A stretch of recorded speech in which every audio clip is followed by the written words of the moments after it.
5, 4, 3, 2, 1.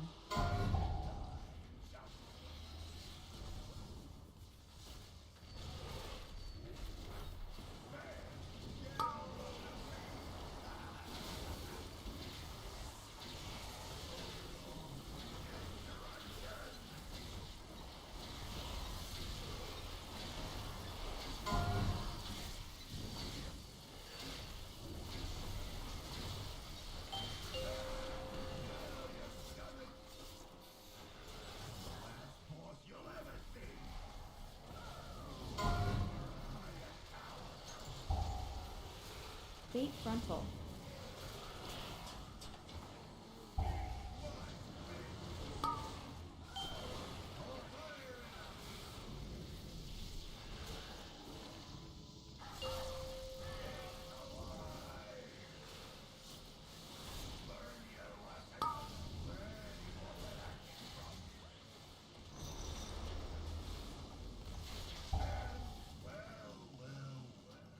Look who came out on top.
Five, 4, 3, 2, 1.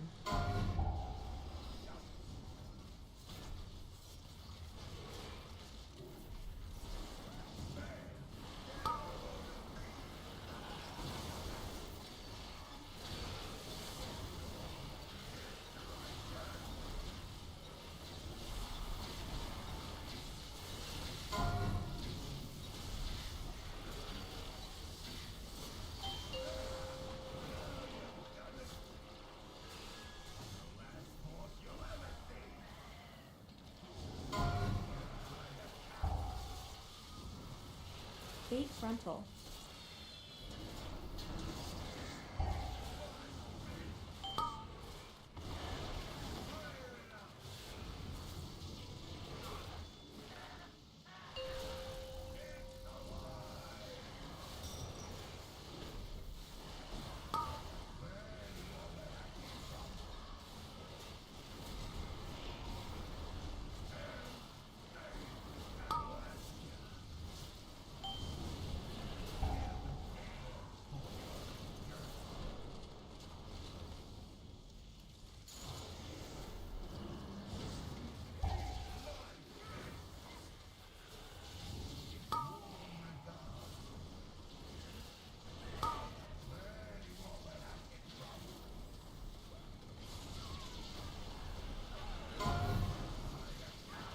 Bait frontal.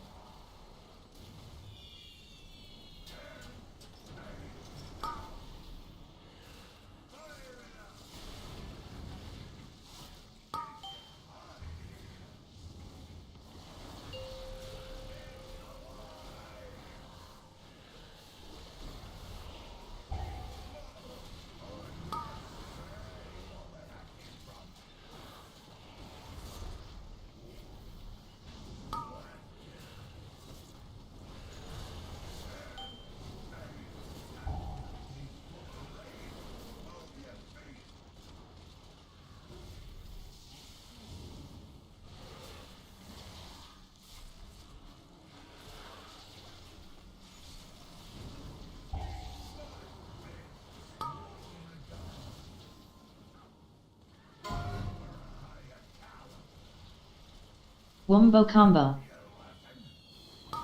Bait frontal.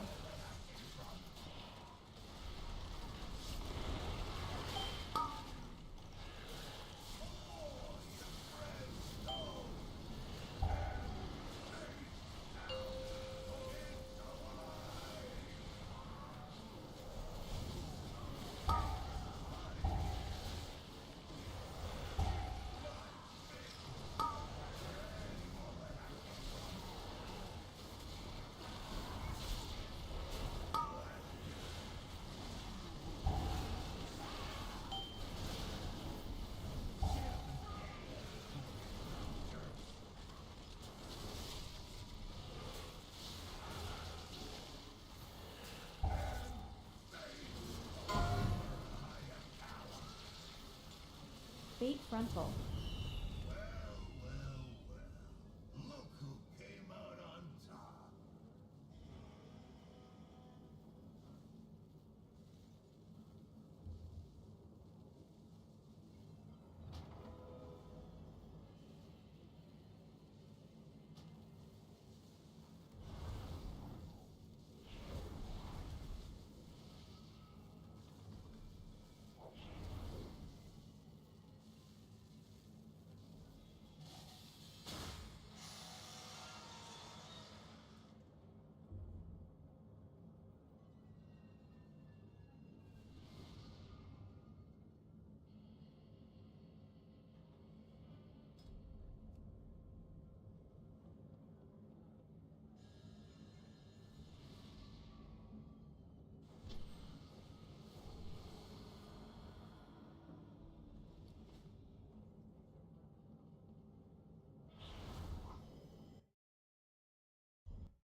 Five, four, three, two, one.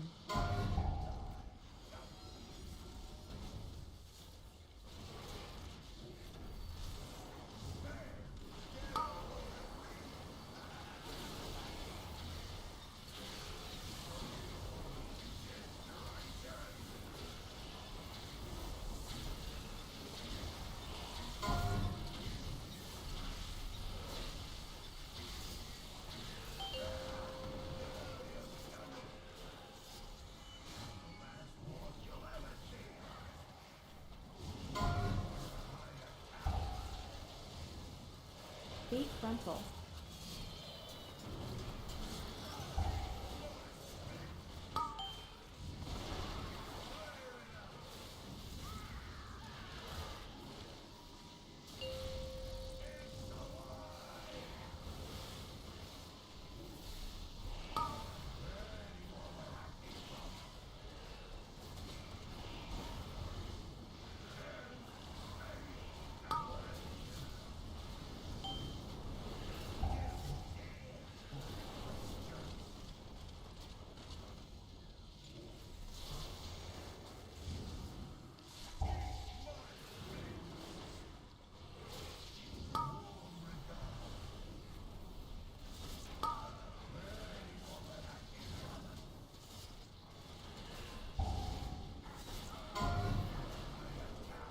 Bait frontal.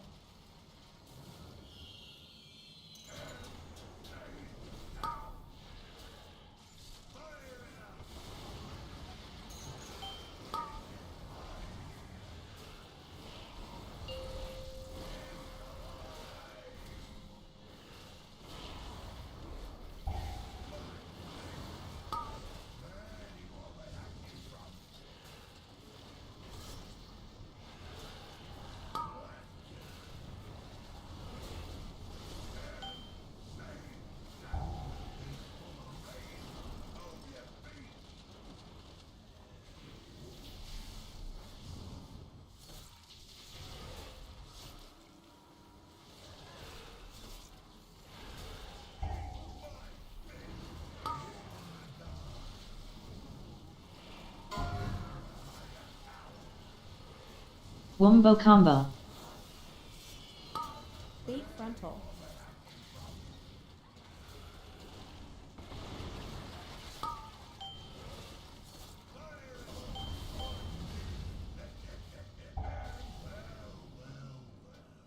Look who came out on top.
Five, four, three, two, one.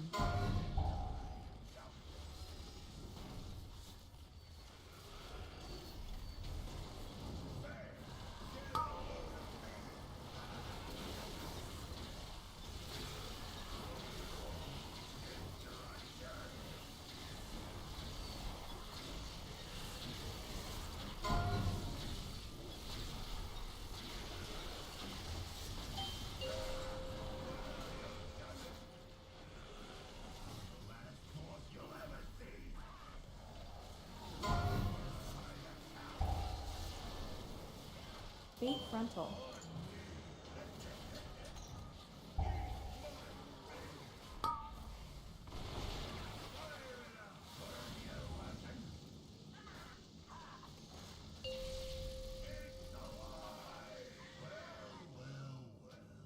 Look who came out on top.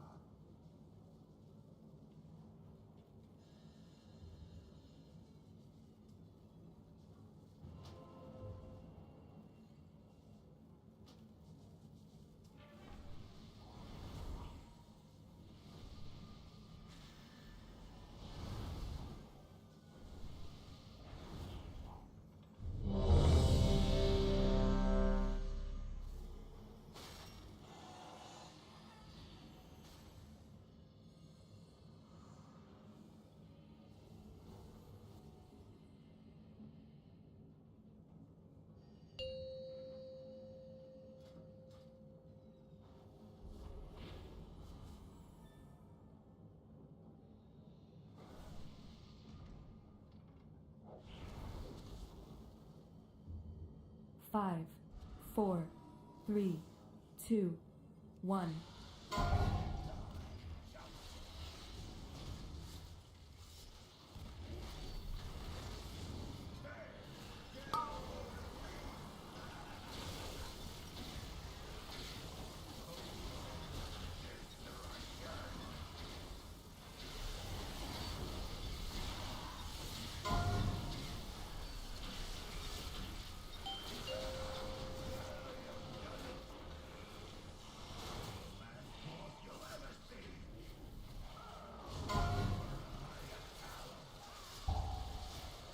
Bait frontal.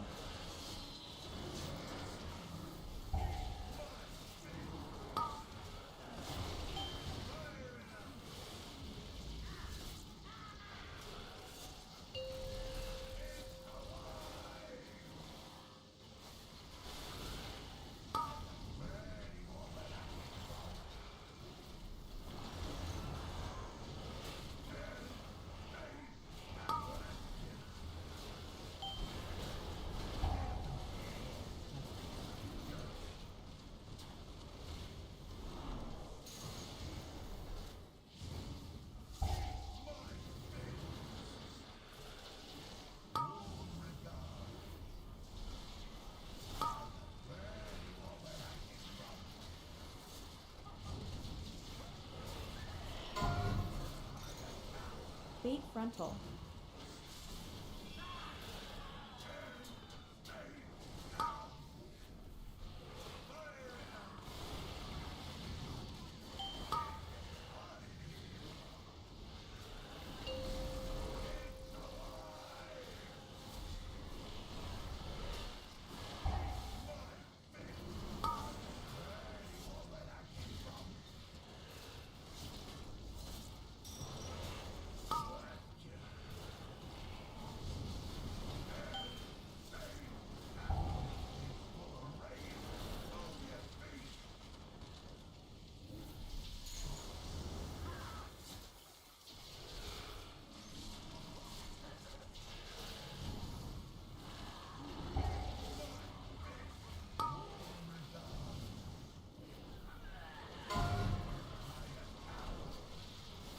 Wombo combo.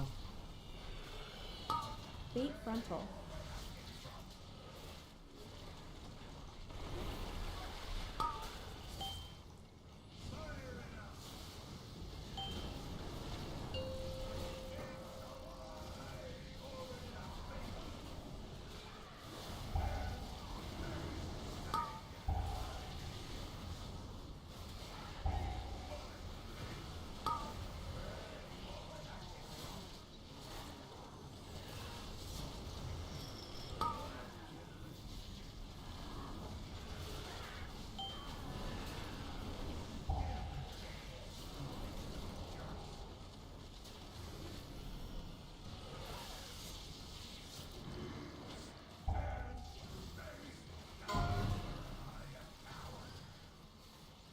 Bait frontal.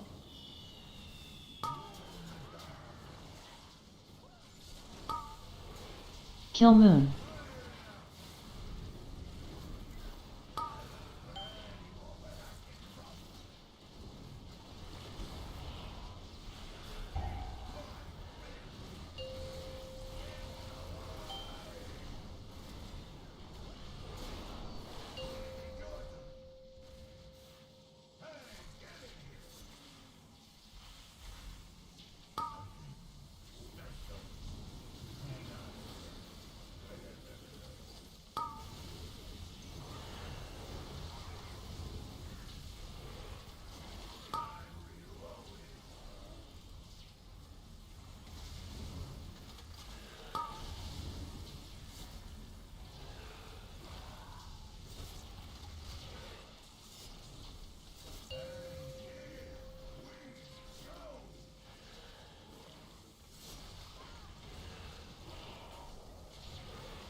Bait frontal.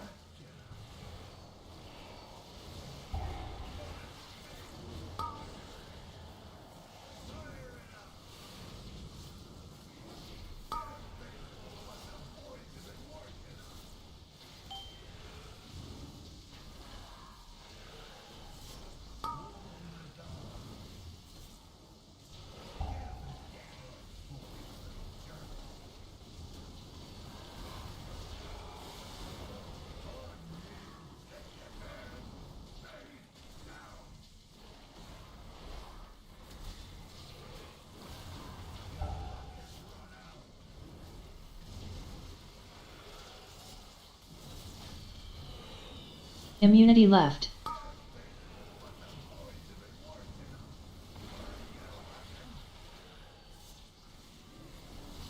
Bait frontal.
5, 4, 3, 2, 1.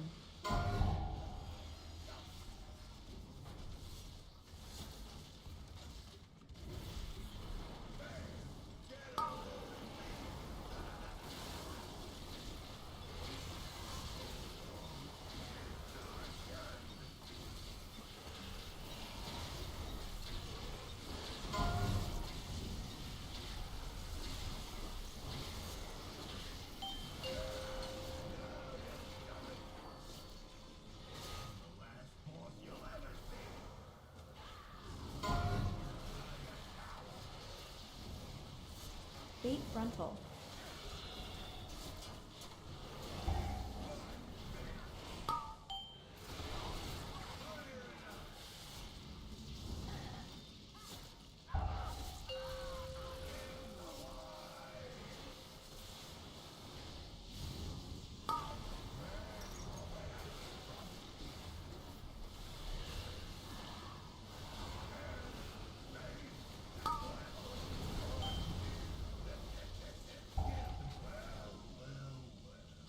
Look who came out on top.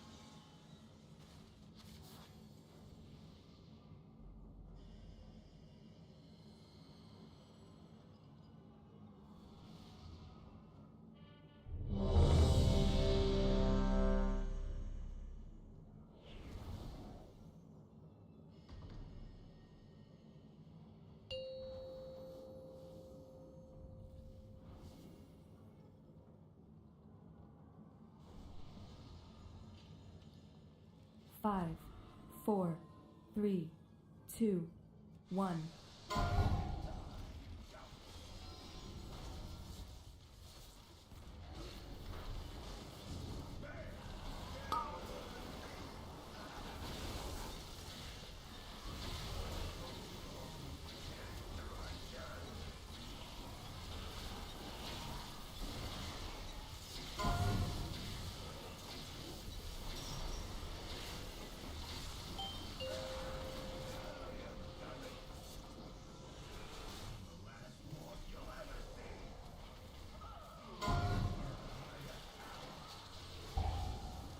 Bait frontal.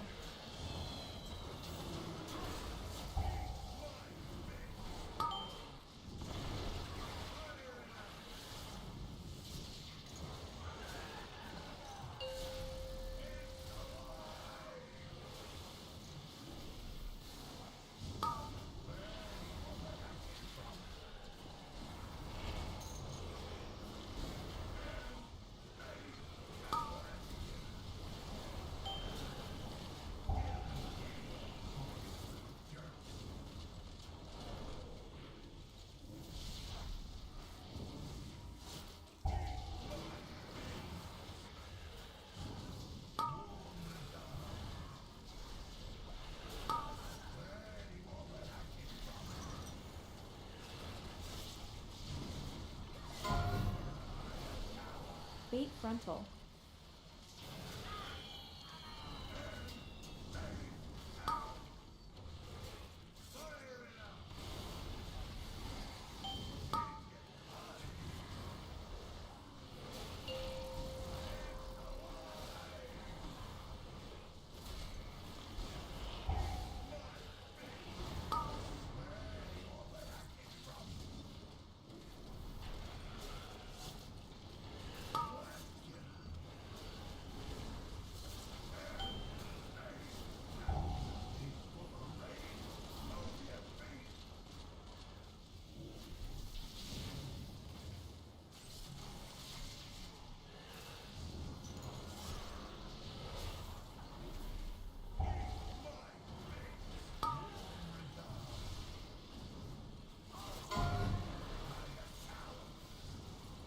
Wombo combo.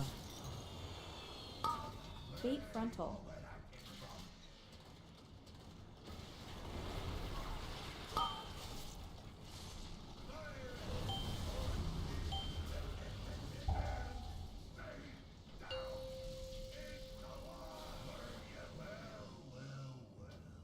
Look who came out on top.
5, 4, 3, 2, 1.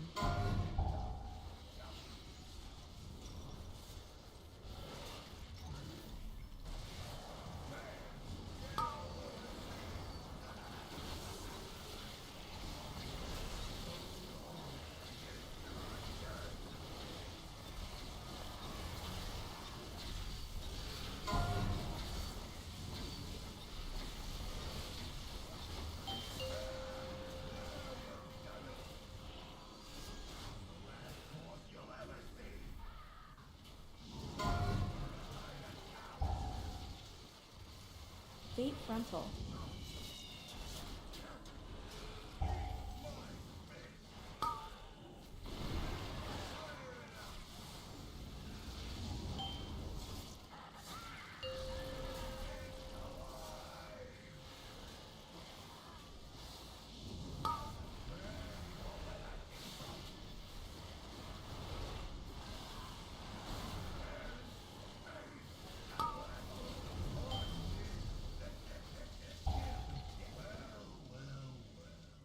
Look who came out on top.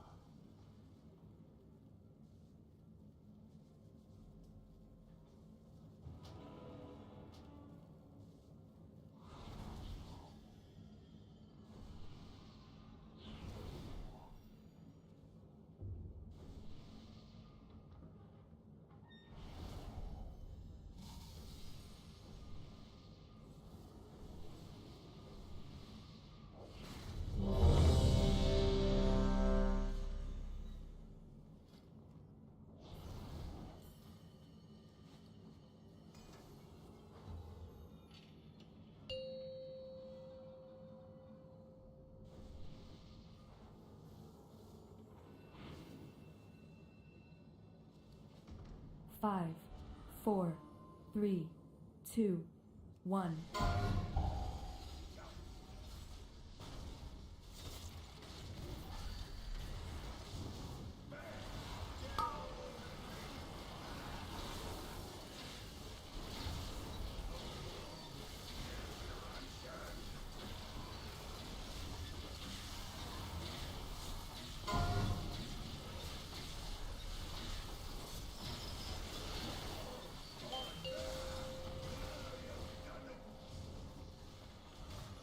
Boss you'll ever see.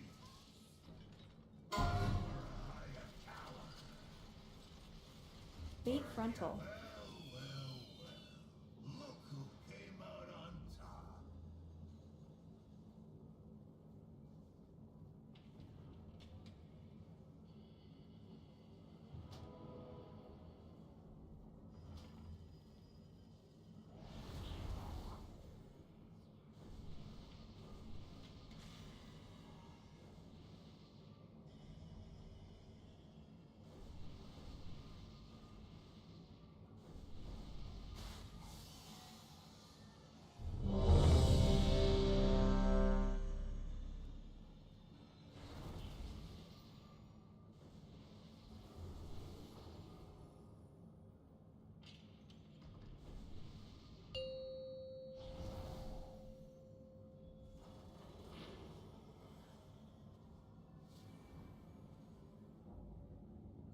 5, 4, 3, 2, 1.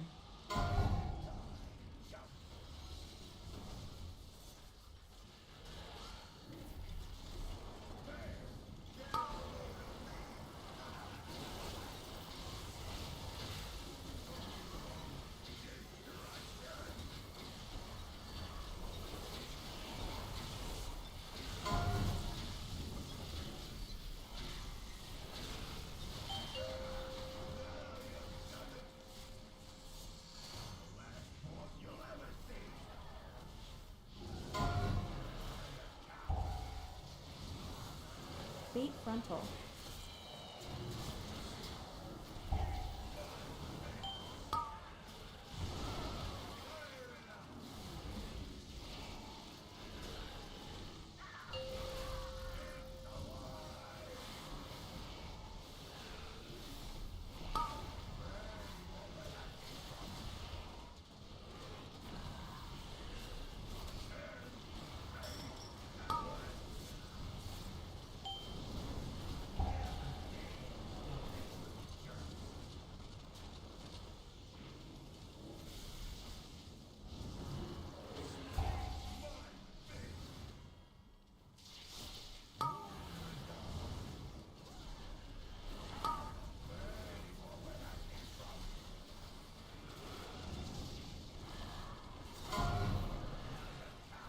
Bait frontal.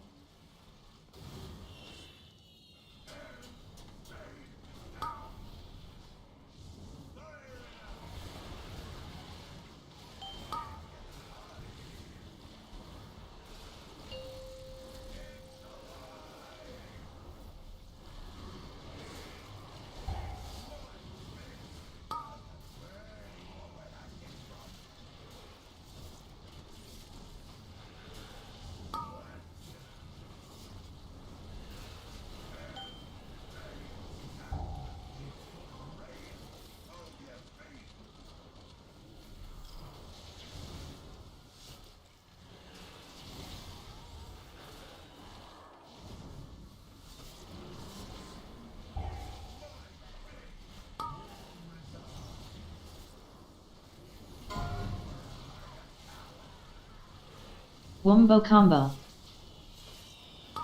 Bait frontal.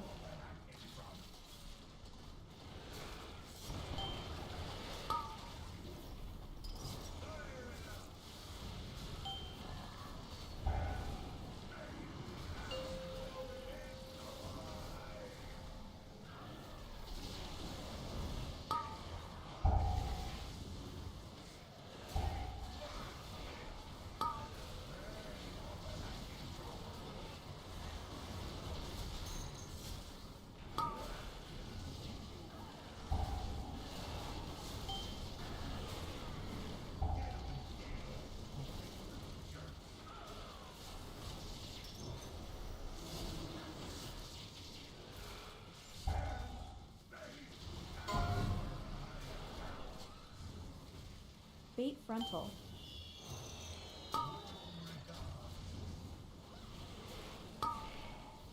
Kill Moon.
5, 4, 3, 2, 1.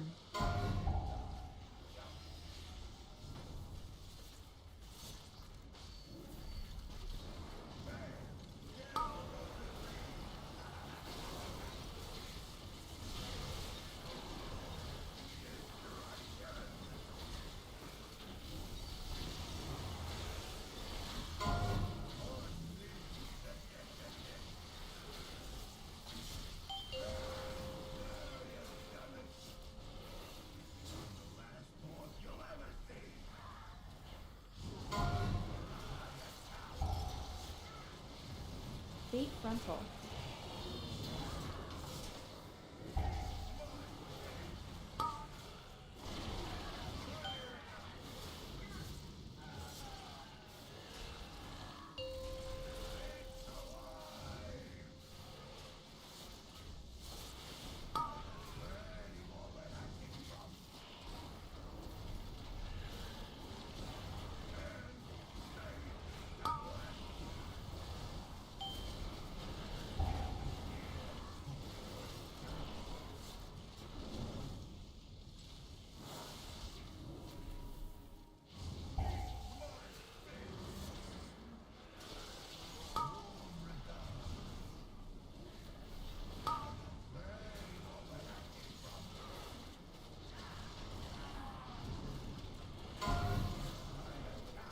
Bait frontal.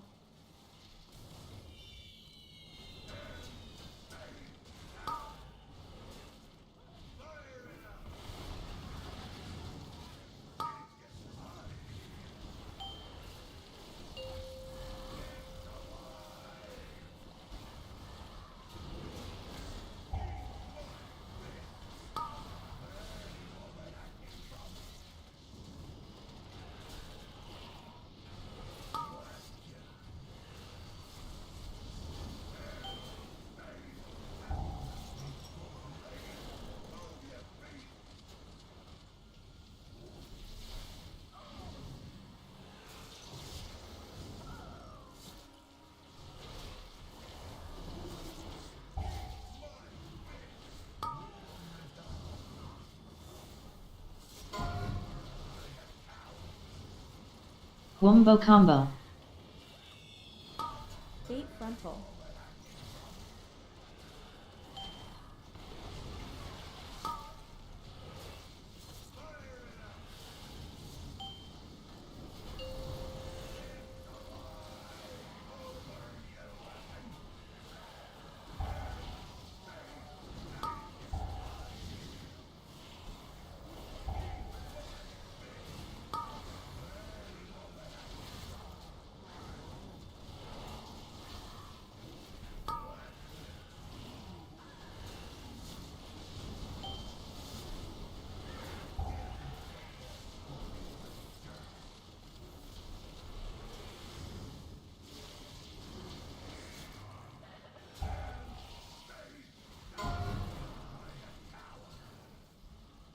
Bait frontal.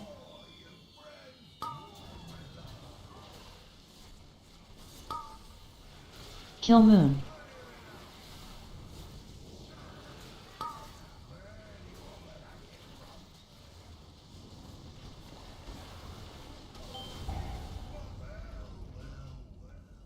Look who came out on top.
is Fredrik Nilsson. I'm a journalist at Swedish television.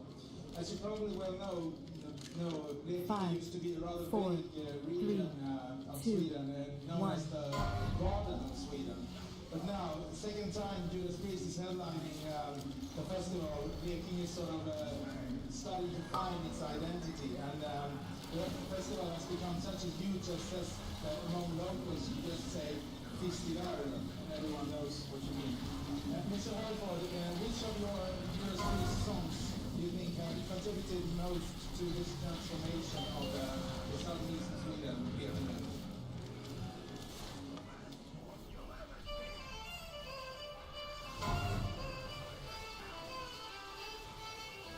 Bait frontal.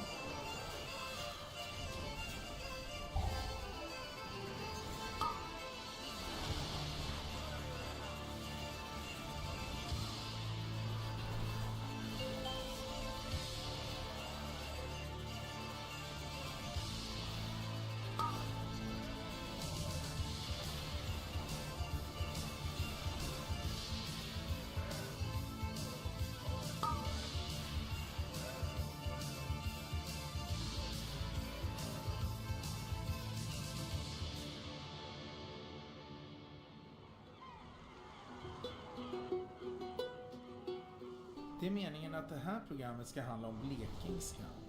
Men frågan är om det överhuvudtaget kommer att bli av. Min redaktion de ställde sig direkt tveksamma till hela projektet. Blekinge är alldeles för litet. Det är för perifert. Min producent Marcus Hellberg han misstänkte direkt att jag bara ville åka hit av rent själviska skäl. Att min farfar kom. Att jag på något sätt på betald arbetstid skulle försöka återuppleva det mytomspunna Karlskrona där min släkt stammar ifrån och som jag hört så mycket berättat om.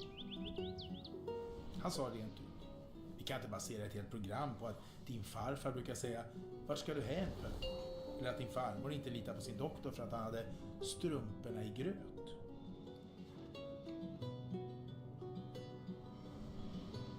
Five, four, Ovanpå det här three, så har mina vänner two, i underhållningsbranschen vaknat. Karlskrona, det är till exempel den svåraste staden i hela landet att uppträda. Där är de inte imponerade av någonting. Jag har även blivit misstänkliggjord på helt annan grund. Bland annat av min chef Eva Hamilton.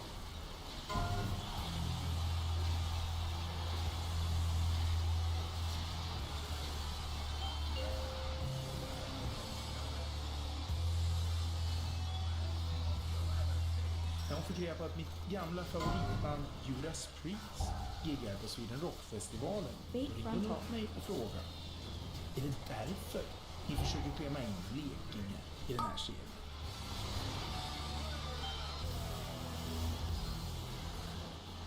Det gör mig lite ont att folk är så misstänksamma av sig. Att de verkar tycka att blekingskan är en så ointressant och obetydlig dialekt. Men även en sån ska få vara med i en sån här programserie. Blekinge är ett av Sveriges allra minsta landskap. Och det var dansk innan det blev svenskt på 1600-talet. Man hade länge en självständig roll av gränsbygd mellan de två länderna. Här finns det märkvärdiga Listerlandet, för listerländskan som faktiskt är den enda av södra Sveriges alla dialekter där skådande är ännu inte riktigt har slagit igenom. Ja, jag kan inte komma ihåg vilka år det går. Det kan inte precis säga. Bait frontal. På sina håll ska även dubbel-V leva och uttalas här i Blekinge. Man kan till exempel säga man och kvinna. Klart att jag ska få upp ett program här.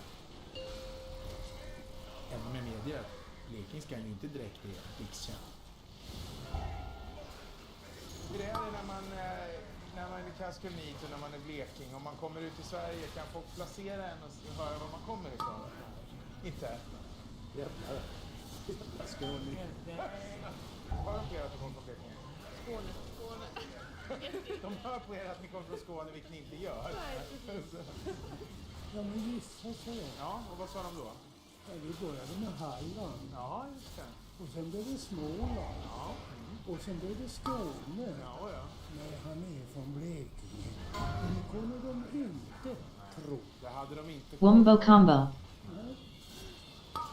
8 frontal. Visst finns det identitetsproblem här. Lite småbekymmer sådär med att kommunicera vilka man är, som det heter på modern marknadsföringssvenska.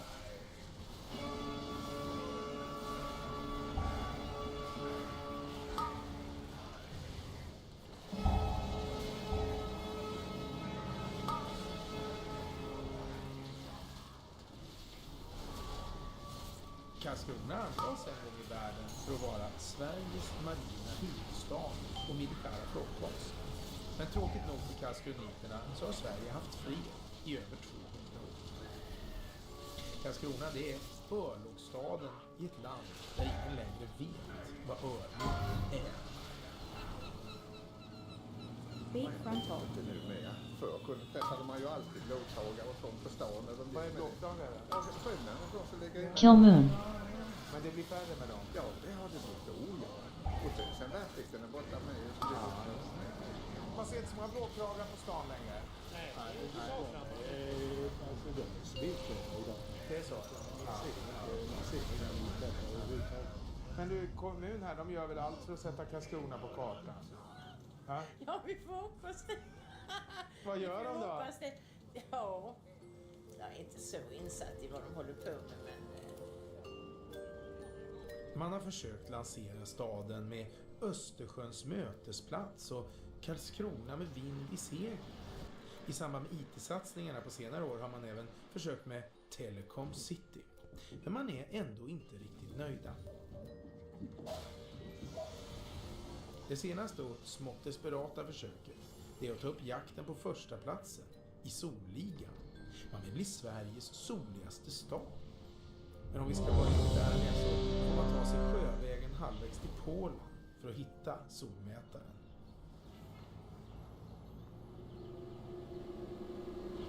De sista som verkar bry sig om det här, det är Karlskronaborna själva.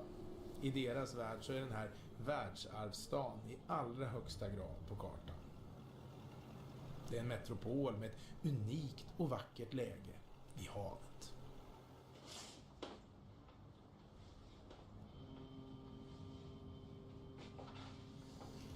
Det nybyggda hotellet här i Karlskrona har valt att låta sig inspireras av blekingska landskapet i sitt färgval. Man talar om accenter hämtade från närliggande natur och flora. Om man har den här, till exempel den här milt blå gardinvåden här i sitt rum. Man tänker sig, var känner jag igen den här färgen ifrån? Var har jag sett det här förut? Någonstans. Så plötsligt slår det. Titta, det är ju havet. Gardinen matchar havet.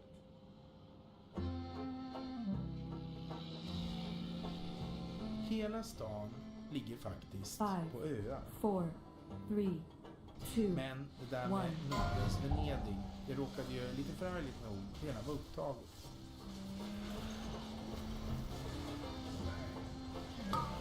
Lustigt nog marknadsför man sig inte med kroppkakorna som alla äter här nere. Man behöver aldrig fråga om de äter kroppkakor, man kan gå direkt på och fråga hur de äter det. Och det finns många varianter. Vi har lingon i smultsmak. Det är ganska klassiskt. Ingen gräddmjölk. Nej. Bacon ibland. Till komplitterade. Väldigt många fläsk. Beef frontal. Du, ålakroppkakor, äter du den någonting? Jag har gjort det en gång. Har du det? Ja. Men jag föredrar dem med fläsk. Ja. Det gör jag. Ja, det kanske är så. De hade ju även sjöfågel också. Jaså? Jag har vit sås och sedan så har vi socker på en liten koken fast. Ejder. Ja. Och vad är det mer för namn? Blom. Ja. Varför inte? Ja, Varför det inte? är faktiskt tillräckligt den någon gång i mitt liv. Ja. Vad har man till kroppkakorna, anser du? Lingon och mjölk. Ja, där satt den. Ja. Men nu var ju kroppkakorna också upptagna, som sagt. Smålänningarna och ölänningarna hann före.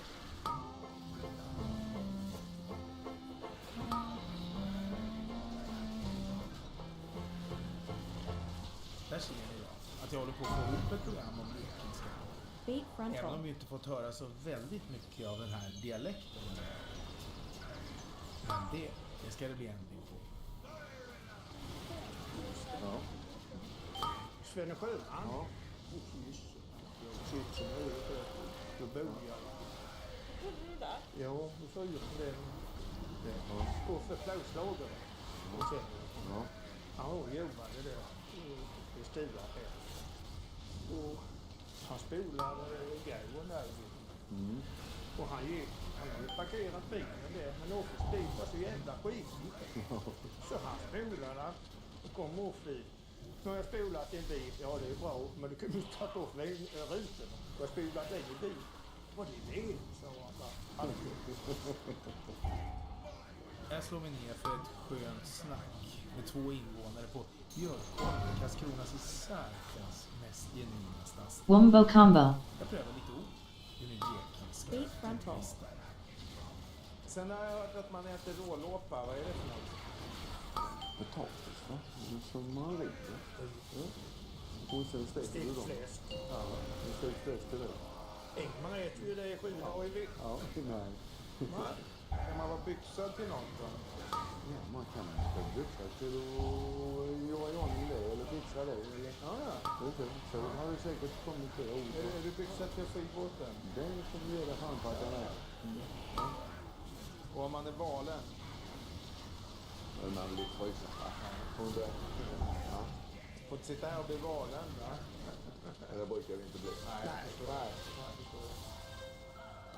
Där ser ni då.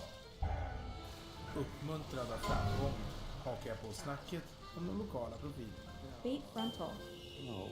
Någon som stod på torget, Ägga-Persson och de här. Ja, Egga Persson. Oj, just det. Han var Kill Moon. De hade väl en 3-4 fastigheter på Björkholm? 3-4. Hela jävla kvarteret. Frågan under du vet. De fick väl ta det som det var. Skulle jag kunna tänka mig.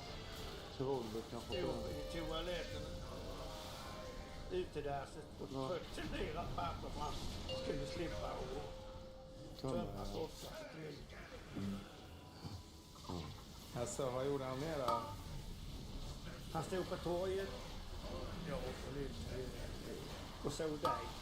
Och där kom en trollkonstnärsgubbe. Han kunde trolla. Han köpte 2 ägg. Bryden, sa han, knäckta. Han hade 2 kronor. Så han tog rätt tid att köpa flera. Knäckte. Han tog ju vagnen och körde ner till kokstapeln med hela jävla äggen och knäckte. Där fanns inte. Så han sålde inga mer ägg den dagen. Egga Persson, ja. Men det var någon som misstänkte att jag kunde vara släkt med Skithädda. Hon hette Lindström tydligen. Har du hört talas om henne? Ja. Kommer du ihåg henne? Skithäddas barn och alla efter. Vad var det för henne? Ja, jag vet inte. Skithäddas barn, är det allmänt känt? Ja, vi som var släkt med det. Ja. Jag kanske inte ska fördjupa mig för mycket i den släktforskningen då. Nej.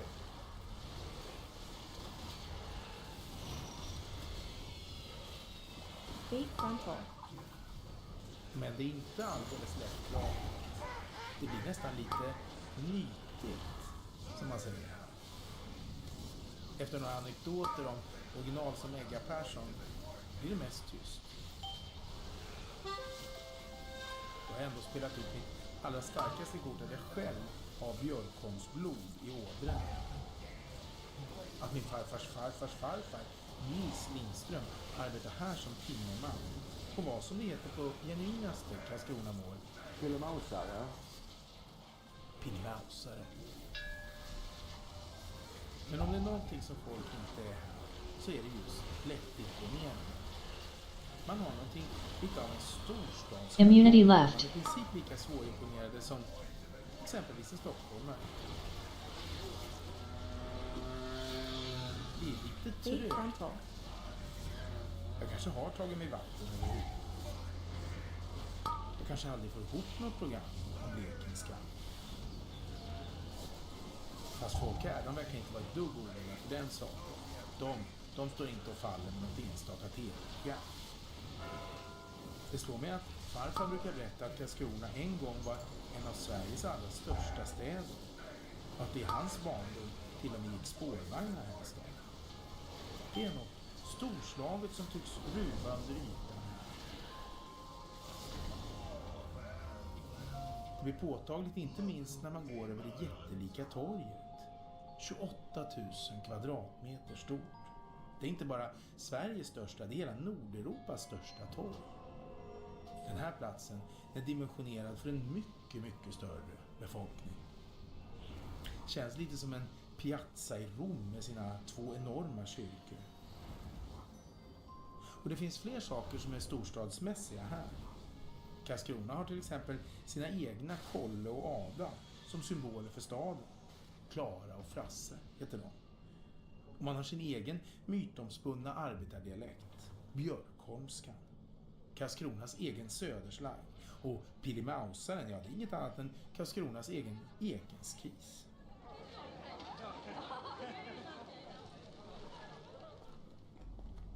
Min familjehistoria påminner faktiskt om Karlskronas och Blekinges. I det att vi har vår storhetstid bakom oss. Piken i vårt fall, det verkar ha varit min farfars barndomshem. Som låg här på den eleganta boulevarden Alameda. Min farfars far, han hade lämnat varvslivet på Björkholmen och blivit framgångsrik borgare i stan. Det var släktens gyllene år.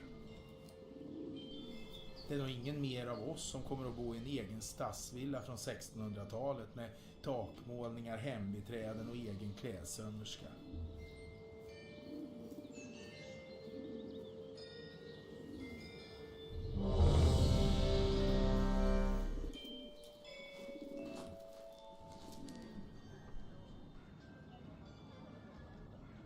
Karlskrona har också sin storhetstid bakom sig. Även om nu en hårt satsande IT-kommun inte gärna skulle vilja tillstå det. Stadens affärsgata och pulsåder är Ronnebygatan. Bred, modern och livligt trafikerad.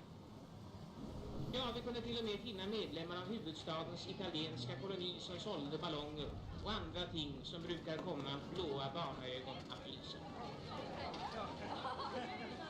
Karlskrona var faktiskt en gång Sveriges 3:e stad. Nästan lika stort som Göteborg. Det var på 1700-talet. Idag är man nere på en 33:e plats. Den här örlogsstaden är dimensionerad för ett stormakt-Sverige som är avvecklat sedan långt tillbaka. Resten av Sverige har växt om Karlskrona, men invånarna här, de har behållit sin storstadsmässighet, både i sin attityd och i sin dialekt, fast de numera bor i en småstad.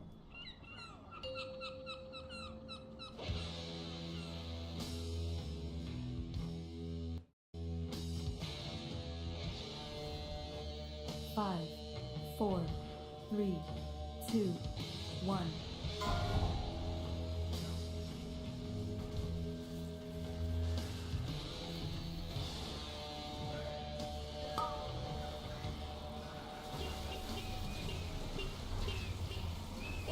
Vid foten av Listerlandet ligger en annan Blekingsstad som kämpar med sin identitet. Sölvesborg. Den senaste satsningen går ut på att profilera sig utifrån sin stora rockfestival samt det faktum att man har ett allsvenskt lag fotboll, Mjällby IF. Där har man bakat ihop i en sällsynsmat. Man tar och man har.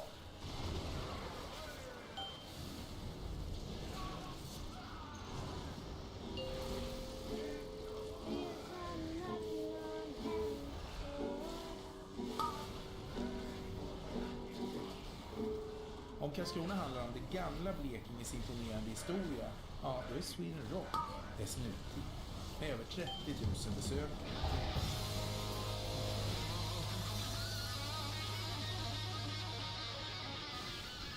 Och härmed vill jag naturligtvis be min chef Eva Hamilton om ursäkt. Nu är det här faktiskt den enda händelse som årligen verkar sätta Blekinge inte bara på Sverigekartan utan på Europakartan. Kan jag hjälpa att Judas Priest råkar vara här? Jag är naturligtvis bara här som journalist. Jag ska ha svar på några av mina avgörande frågor. Håller Blekinge på att byta identitet från Sveriges trädgård till Sveriges rocklandskap?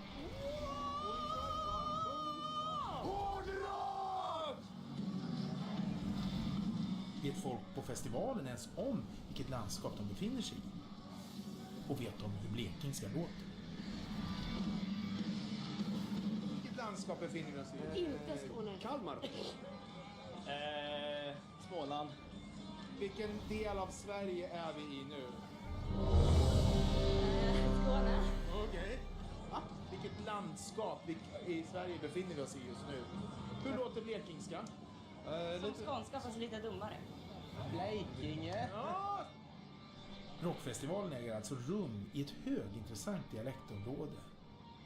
På Listerlandet. Så har vi min blekingska ordlista.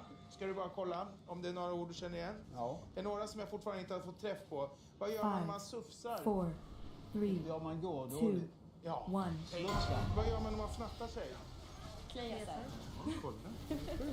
Tycker du om småfranska med pyller på eller vill du ha utan? Jag vill gärna ha den. Om man har strumporna i gröt? Strump i gröt när du vill. Det vet inte jag.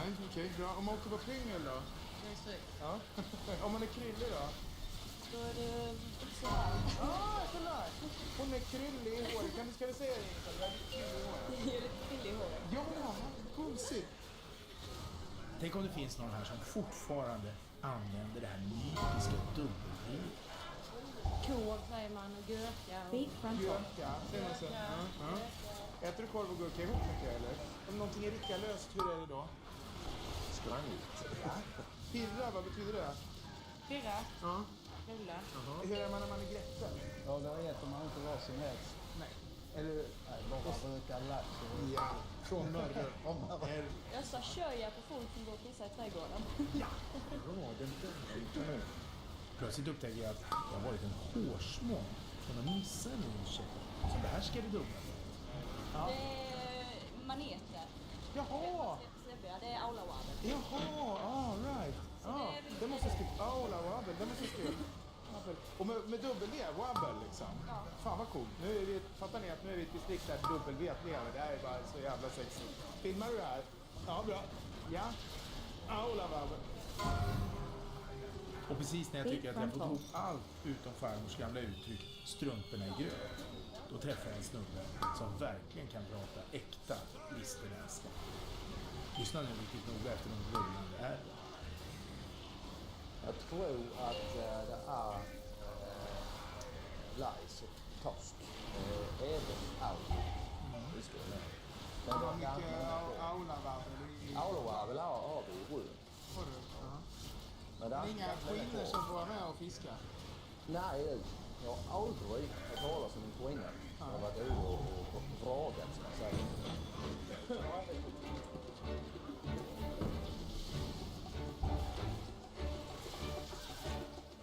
Det här är en rockfestival, men det är också ett experiment med ett helt landskaps identitet. Den är nu i händerna på Judas Priest och ett oräkneligt antal tunnhåriga ölmålade rockrävar. Wombo combo. De verkar vad de håller på med. Deep frontal.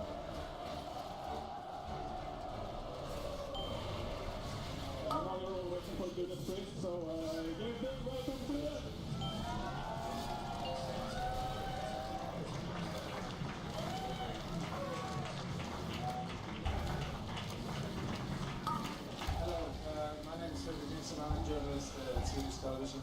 Mr. Herford, which of your US Priest songs do you think have contributed most to this transformation of the southeast Sweden, Blekinge?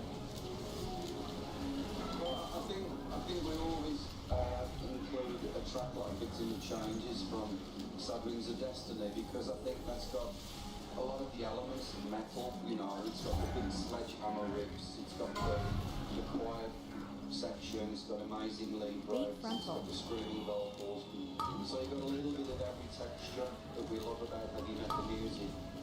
Kill Moon. Förstår Robert Halford hur rätt han har? victim of changes, offer för förändringar. Jag tror inte något epitet skulle kunna vara bättre på Blekinge.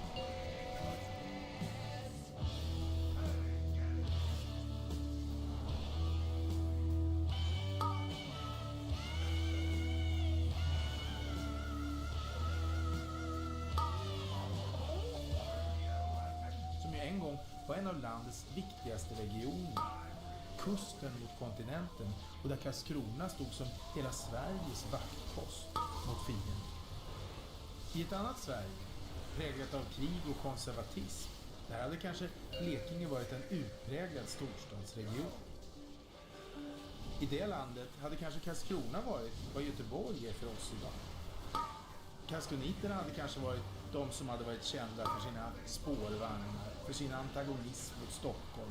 De kanske hade haft Bokmässan, ett eget Ullevi med sina Rolling Stones-konserter och ett stort nöjesfält som drog folk från hela Sverige. Och jag hade aldrig behövt ta någon strid med min redaktion eller mina chefer om att få göra det här programmet. För då hade SVT Göteborg faktiskt legat i Karlskrona. Nu är blekingskan bara en av många imagelösa svenska dialekter. Många har svårt att skilja den ens från halländska eller småländska. Men den som lyssnar riktigt noga kan nog ändå höra lite av Blekinges storhetstid i den. Det där lilla tonfallet som har att göra med självsäkerhet. Med att man har ett litet överläge på de flesta andra. Jag tog pengarna och öppnade fruntimmer och körde ner dem i brösten på henne. Tackar du ha. För attityden, den kan leva kvar länge. Länge efter det att kartan ritats om.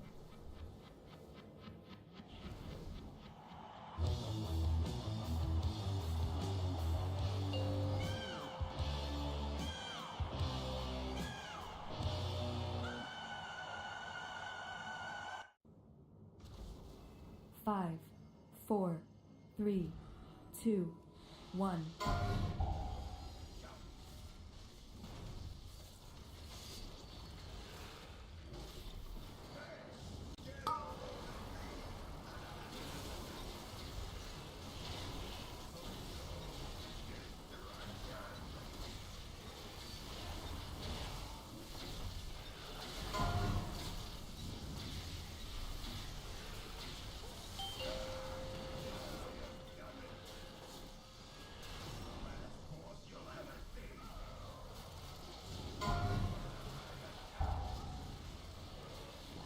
Bait frontal.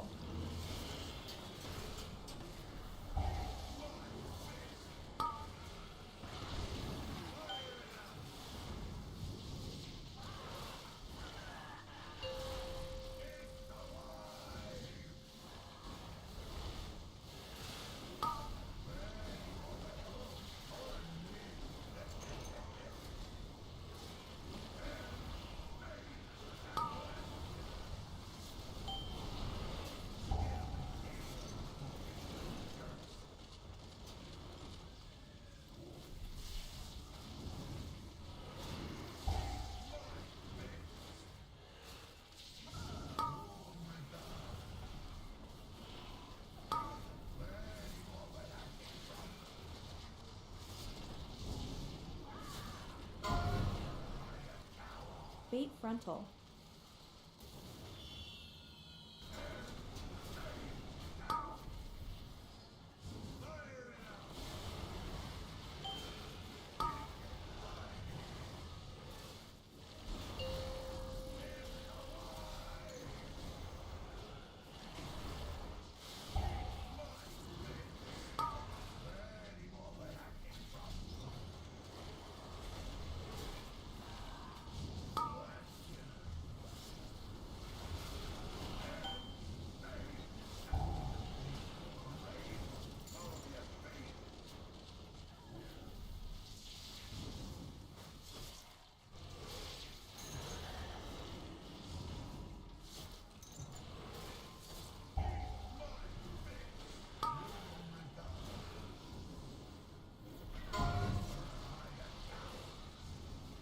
Wombo combo.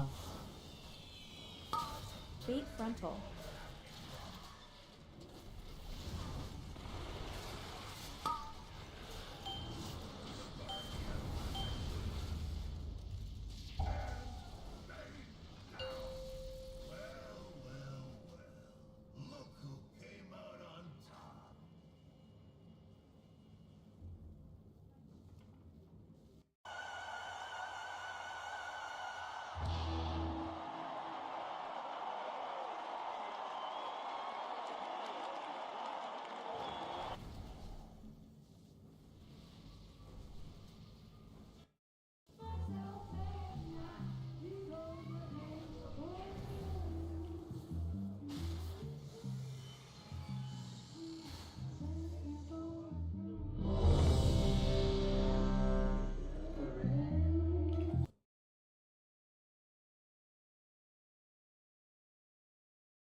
5, 4, 3, 2, 1.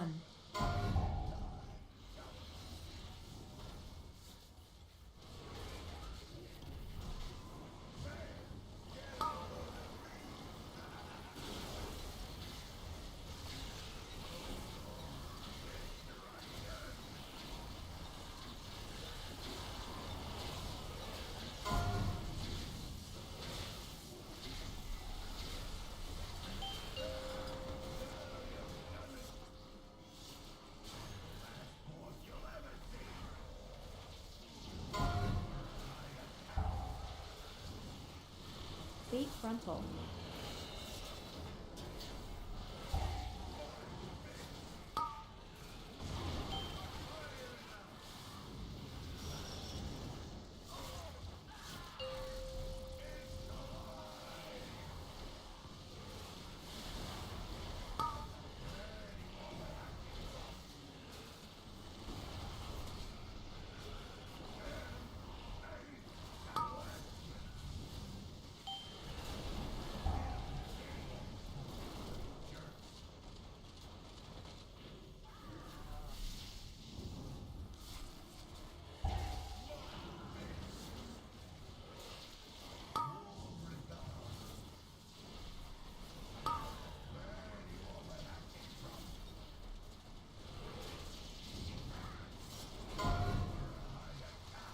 Bait frontal.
افغانستان از نظر شخصی خود یک کشور نفرین شده او اقتصاد ضعیف مردم به طرف اعتیاد در حالت روان هستند او از نظر شخص خودم که چون تجربه دارم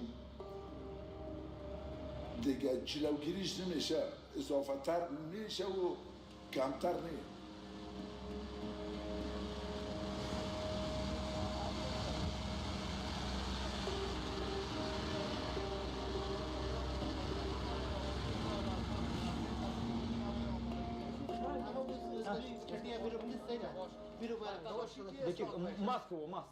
ماسکو راز تلاشی ملګری شو ملګری راسي اینجا دو نفر حالی من مشخص میکنم دو نفر تا کنید دقیق چک شوه آباد یک طرفه استرات شوه که یعنی پروگرامی همامشان برابر کنید دو نفر شو لاند انشالله دو نفر بگو بیایی نظر ما انمی است که در نگاه اسلام مطلق انمینیشه حرام است مطلق حرام است حال ما به سر این تعهد خود ایستاد است نمیمانیم بلکه یک مرکز کابل ما نیست در 34 ولایت افغانستان ما میخوایم که به ضرب زودترین وقت بعضی یک نقاط پایان بگذاریم نقاط صفر بگذاریم از نگاه کشت از نگاه پروختن از نگاه کشیدن التليفون شان واحد بيصير تليفون ده شيء يبدا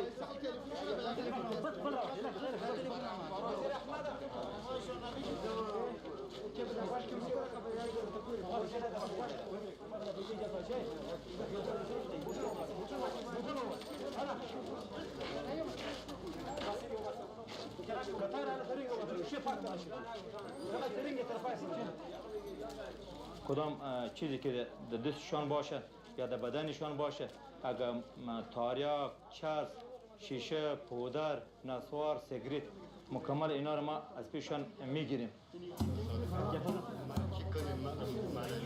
خلاص مکمل خلاص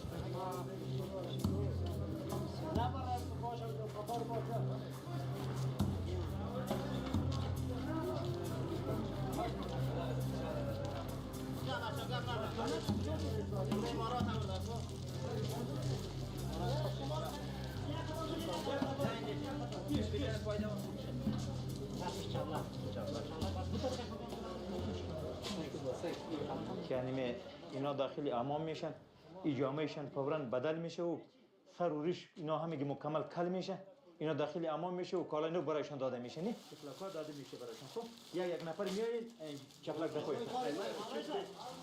کی طول کی ما گفتیم برایتان که نبودی یک نفر داخل یک نفر که چپلک خود پاک کنه باز برو چی کنه نه مکمل بکشن برای تو کالای نو داده میشه تو امام میشه تون برو بکش کرتی خود بکش اوجه خود بیرون از بیرون دیگه مختار هستن آزاد بازیجه که اومدش چارچوب قانون برابر میشه یا هر کدومش تکرارن آمده است دیگه با خوی و خصلت ایجا بلد است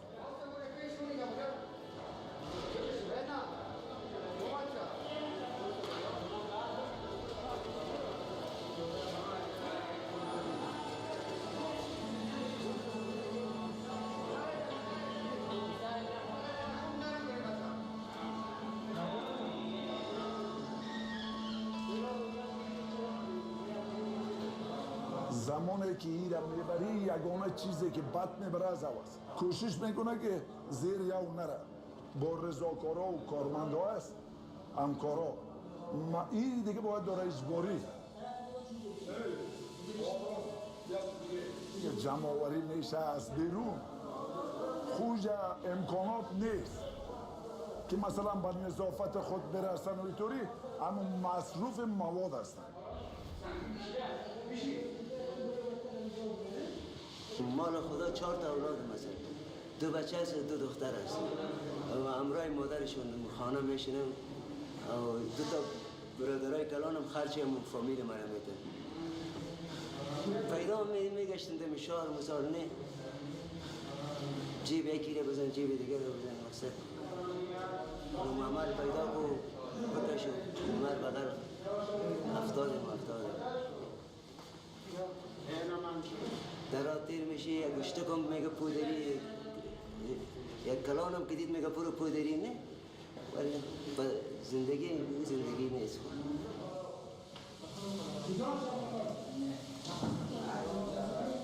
بیسارم خیر نداری ما عمل شد برم خب ولی من میگم شهرمز با خدا بعد بیشتر چی کنم اینجا ما بیفتم میمون ما باش حال خوب از یک ذره نظم و نظام جور شود پاک شدی با خدا میروم خب اینک شما میگه هر کاری که ما برای چشم قبول دارم ولی این ناقص ما خدا شاید ناقص قسم نخور باشه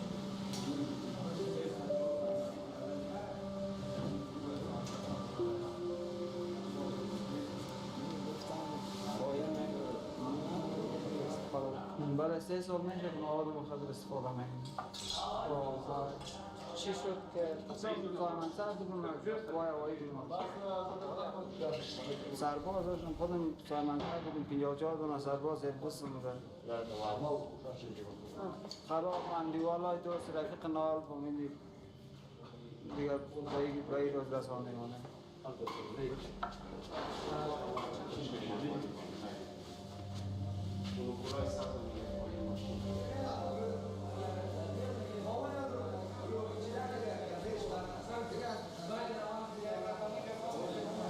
این با زمان تا گفتم پیشترم برات گفتم تا 15 روز آنقدر خشن هستن که دکتر صاحبا را کارمندا را کلگی ده و بعد ده خودکشی 10,000 جنجال دیگه میمونه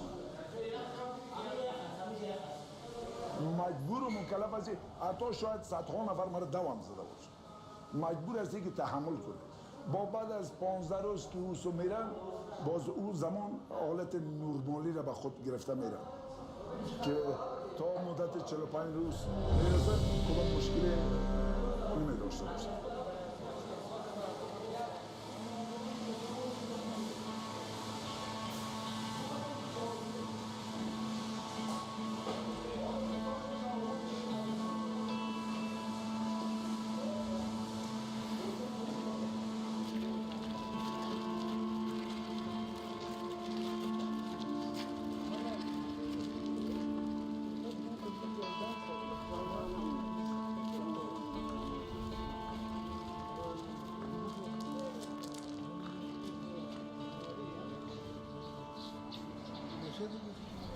حالا چی مشکل داری؟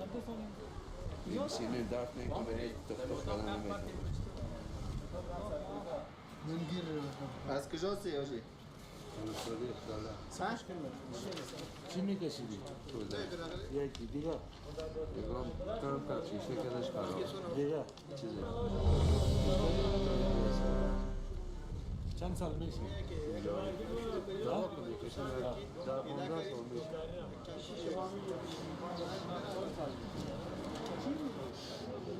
طالبا آمده کل را زده فامیده نشد عالم شک کنده پای ما هست نیست کده چاقو کده برچه میزنه کده برچه کده کلاشیکوف بزرده نه اون مردمایی که مثلا گنده فروشی میکنن باید 5 مولا صاحبا دوره بگیره آیا با ما همکاری بکنه مولا صاحبا که کی گنده فروشی میکنه ما را زیر فشار نگیره من قطعش هم کار هستم برش میگم اینی آدم هست اینی نفر هست یا وقت میام ما را فهمیدی زیر کتک میگیره چند کنه طفل داری؟ 3 تا طفل از طفلان بسن دیگر خوبیه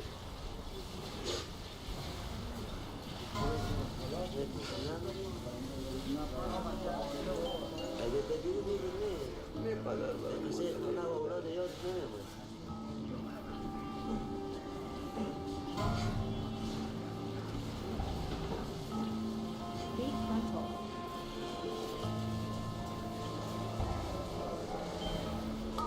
زمانی که ترک مواد میری کل چیز از حافظت فراموش است فقط مثل که یک چراغ در جا دی فکرت متوجه به چیز است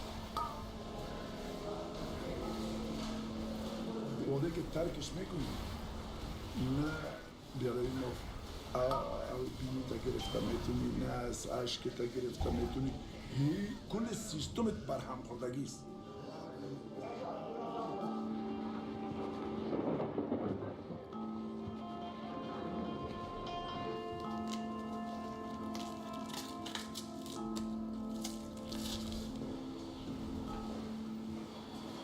شاید در حدود 20 ساله بوده باشم. ولی تقریبا 5 سال بود زمانی که روسا بود و روسا برآمد او آمدیم داخل کابل و زندگی همین را شروع کردیم که من خودم موتر فروشی میکردم. بعد از اینکه موتر فروشی میکردم به این عمل من سردوچار شدم. اقتصاد ضعیف و اینی آدم رو به طرف میکشونه و اکثرا جوان ها اضافه تر شده و کمتر شده رو میره. سردوچار شدم که 5 سال پیش خواستم که به این دیگه خستیم ساخته و ترک شده.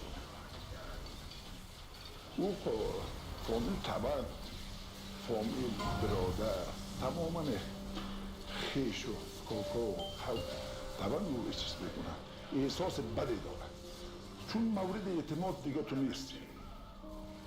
نمیشه حتی فعلا اگر کسی دیگه باشه خودم اعتماد کنی.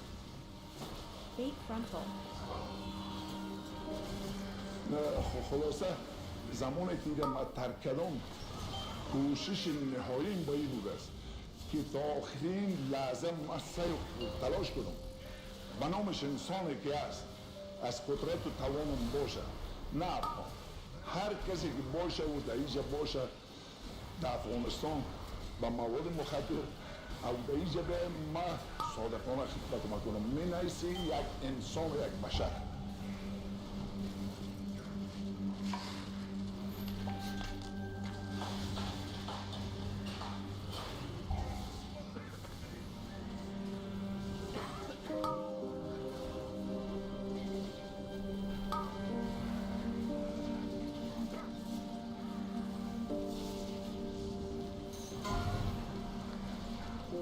Frontal.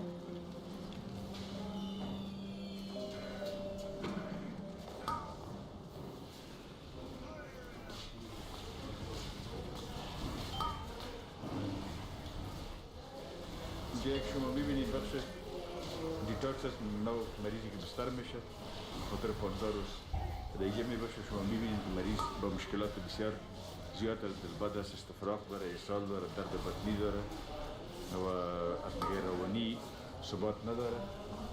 دیگه به خاطر 15 تا 20 روز دیگه میباشه و وقتی که اینجا از طرف تیم نرسینگ و از طرف تیم دکتر صاحباجی مدیریت میشه.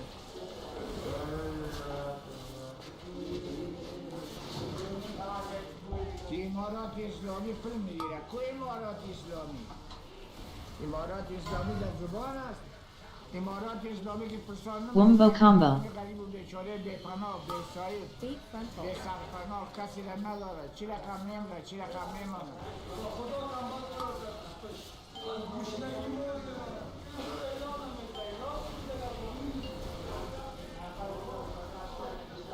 اصیل هستیم ما.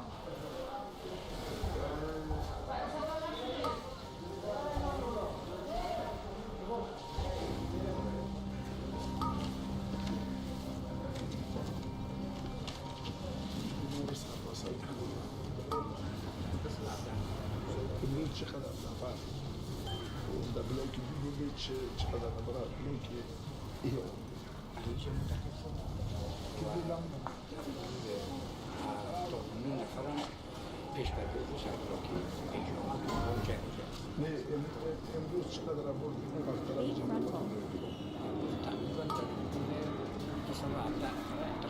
انتقال در بلاک دیگه Kill Moon. این اول در اطراف سمت شمال که من قبلا دیدم حتی یعنی طبقه اوناست اضافه تر در چیز مواد مخدر همین تریاک آغشته بود.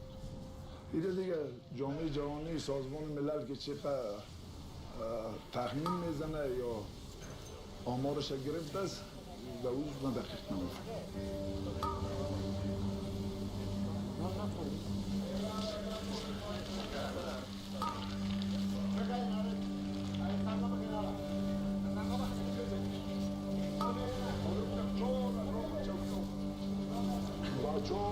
این روزمره ما و شما بعد از استراحت تو میخیزیم و هر کسی نماز میخونه یا نمیخونه و مربوط خودشه دست روی گوشوی و تصادیر چای خوردن ما و شما میگیریم بعد از او باز با نظم و نظام شدن داخل اتاقا یا در سهم شفاخانه در جای پاک منظم ششتن کمی مشکلاتی که در داخل بلاک داشتیم اینجا باید داره وجود نداشته اگر ما و شما با هم همکار نباشیم از دست یک نفر و دو نفر و چهار نفر هیچ چیزی نیست ما خیلی بینیم توی را گم کرده از ما که کار هستیم سلامت باشید در اضافت ما پاک سدرا سلامت از رشوشا گم ما کردی از ندر اون بیده بار گم ما کردی آچه پرکت لکس از خیلی 2 سال باشید 2 سال که هستیم خانه آقا تشکر ما تو را بگم رئیس ها دیدن تو بابای که دیدن این رئیس کی بود نامیشا خما نمیفهم ولی که رئیس ها قدر قوالی شدیده بود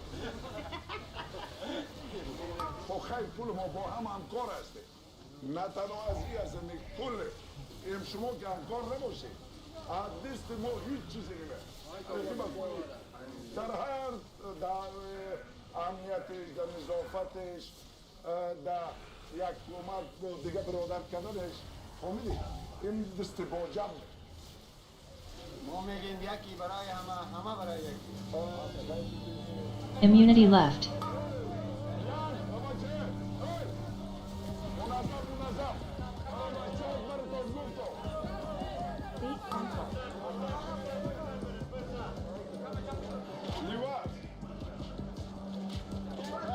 Era deste dostları yak edeceğiz daha bir şeker.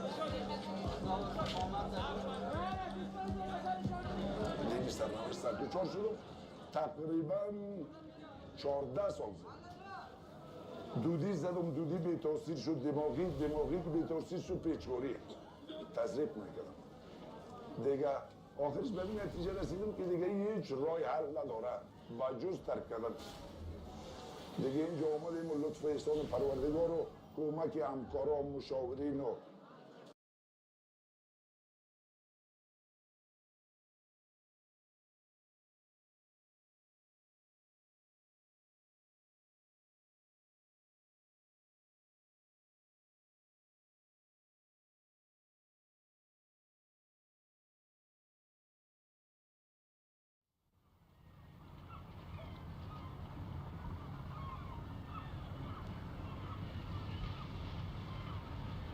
John O'Groats lies 100 miles south from here. This is Lerwick, the capital of Shetland, Britain's farthest north. It is the last Tuesday in January, the day of Upheliar, Lerwick's Viking fire festival.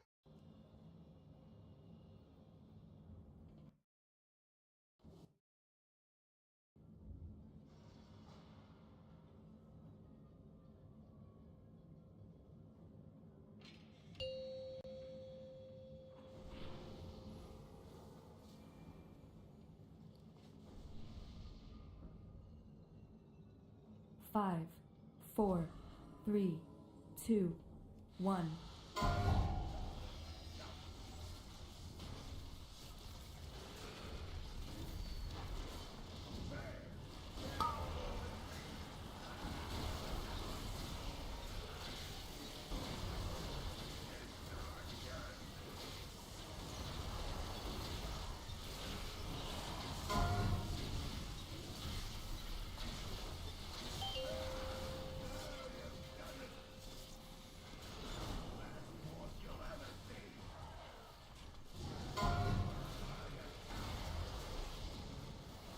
Bait frontal.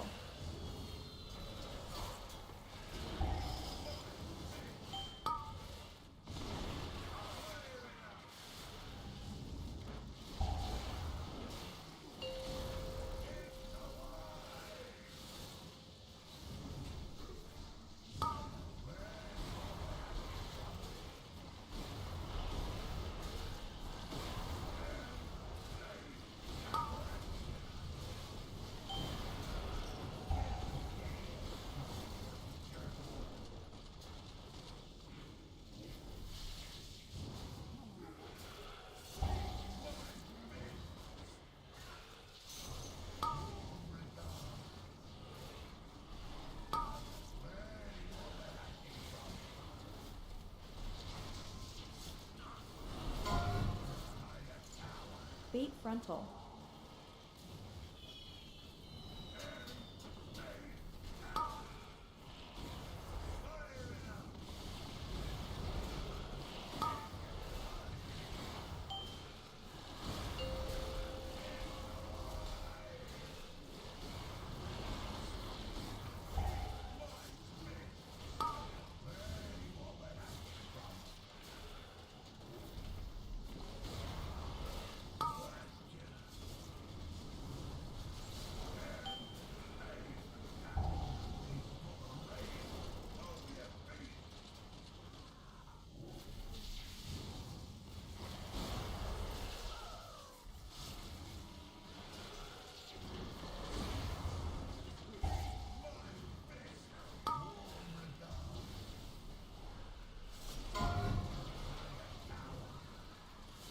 Wombo combo. Bait frontal.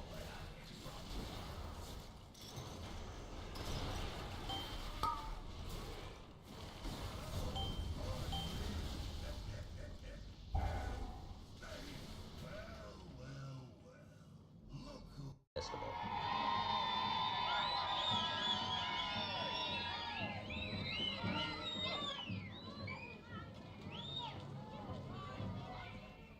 A.M.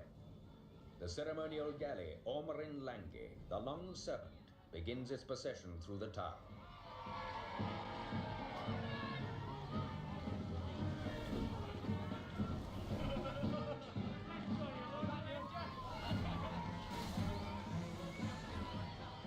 The roots of this strange and sumptuous ritual go back over 1,000 years.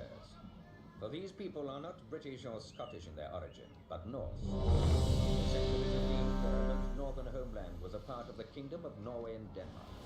Until in the mid-1400s, it was pawned to Scotland as part of a dubious marriage settlement.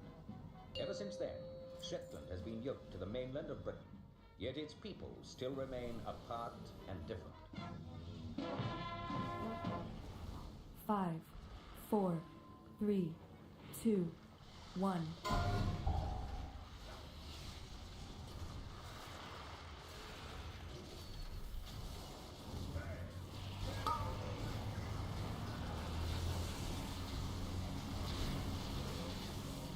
This is the story of 1 month in the life of the island of Shetland. A winter month, in fact January 1970. A month in which this remotest of British communities faced up to the wild weather that does the worst season of the year. And this is Shetland, a 70-mile-long tangle of cliff and rock stretching northwards towards the pole. Bait frontal. The North Sea on one side and the Atlantic on the other. A pattern of more than 100 islands that look more like Norway than Britain, and which lie as far north as Leningrad, Greenland, or Hudson's Bay. It is a place rare and beautiful in summer, but rugged and wild in winter. An 18th century mapmaker inscribed these words on his map collection. The violence of the tides and tempestuous seas deprive the inhabitants of all foreign contact from October till April and often till May.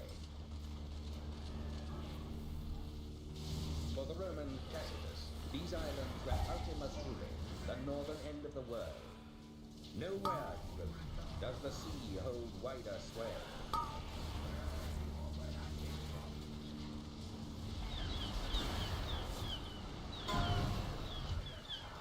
Bait frontal. January began with snow. For 7 days, Shetland took the brunt of a cold air stream sweeping south from Scandinavia. Lerwick Harbour was unnaturally quiet. The foreign boats from Denmark, Norway, the Faroes, Iceland and Scotland that regularly come in here had not returned after the New Year. The Shetlanders were not at the fishing grounds either. They too were enjoying the traditional respite that follows Christmas and the New Year. Here in Lerwick's ancient harbour, the fishing boats nodded at their moorings. Ocean Star, Planet, Space Cara, Maid of the Mist, Guiding Light, Milky Way, Summer Road, the Brighter Hope.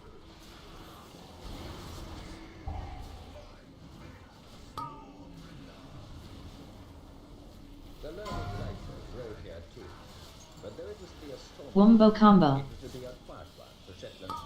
was Bait reached. frontal. There were to be no dramatic calls to sea.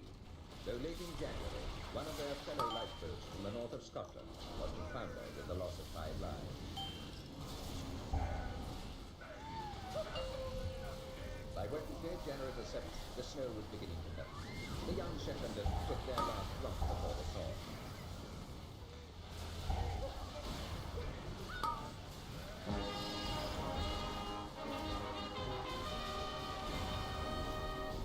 And that same day after dark, preparing for a more serious one, the loaded brass band came in from the coast for their first practice of the new year. A little rusty, they rehearsed the Up-Helliar song.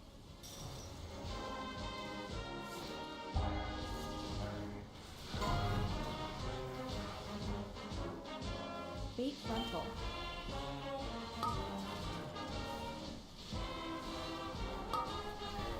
Kill moon.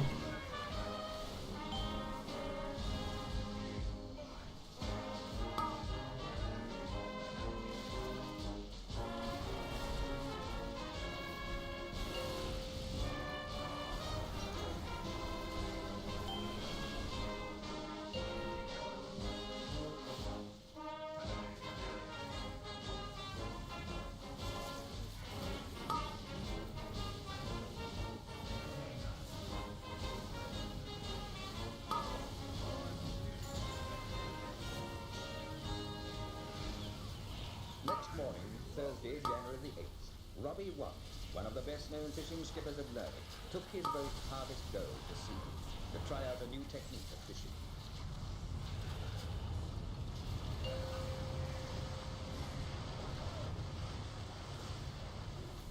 Red Robbie, as he's known from his red Old Testament beard, is a veteran fisherman now whose life has followed a typical Shetland pattern. 4 seasons whaling in the South Atlantic, war service in the Royal Navy as a petty officer. And in his years as a fisherman, he's tried his hand at almost every type of fishing the seas around Shetland have to offer.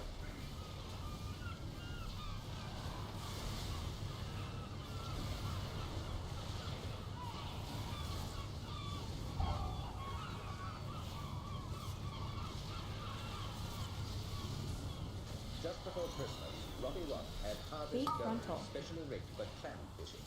Fishing for clams or Scotland proved very profitable last year, and the Shetland fish factories did a brisk trade, in particular with the United States, where clams are a coveted delicacy. The technique is simple in theory, but chancy in practice. This net, or to give it its technical term, dredge, is heaved overboard and slung astern.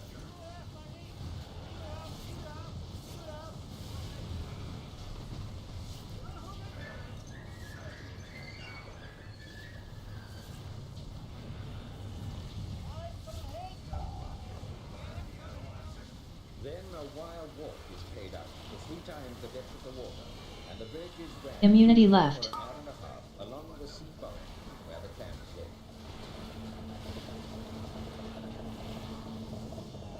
Bait The frontal. technique is chancy because the ways of the clam are unpredictable. All you can do is fish on hunch or where other fishermen have fished before. Cover it, poor man. He's another 3.5. Right? That's 4 marks, though. Now we're fishing now. Relax now. As my father said, if I can remember when I was young, he was quite right about the fishing. There's too much ups and downs in it. For instance, this job we have now, this clam fishing now, last year it was going to be good, but this year I'm afraid it's petering out. It's petering out. Excuse me, I get this man a cup. I said, cook when you give me a cup of tea.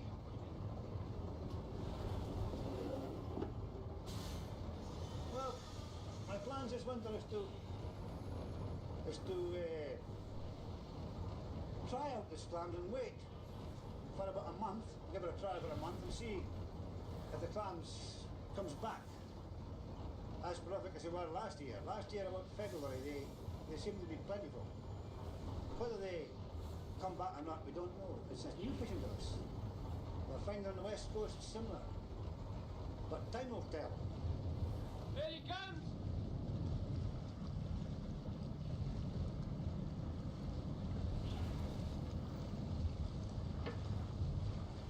For Robbie Watt and his crew, this was not a productive outing, more a trial of new gear than a serious piece of fishing. They found very few clams, but his takings from a good herring season last summer would be enough to see him through the difficult winter months. For 1969 was a good year for Shetland's booming fishing industry. In that year, the value of fish landings in Shetland topped the £1 million mark, and fishing kept 400 Shetlanders in full-time and another 400 in part-time employment, as well as providing work for a good 500 others in fish factories ashore.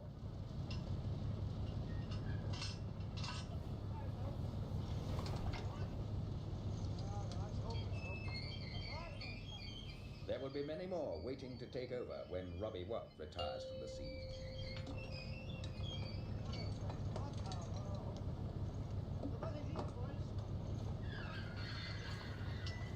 Five, four, three, two, one. Just about the end of the day. I don't think there's many fishermen in Shetland going to sea this my age. How about the last one? I don't think you can go to the sea by this yet. Because it's when you get old, your nerves goes and you don't, the bones split, you don't do the same, you haven't got the same energy.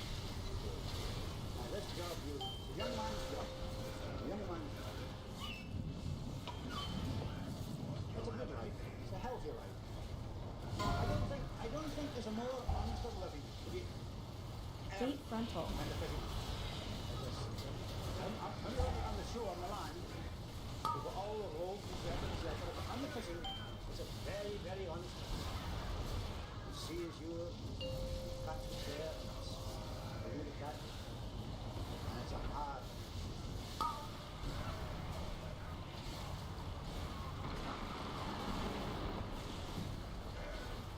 The snow departed, and days of drab, lowering weather came instead.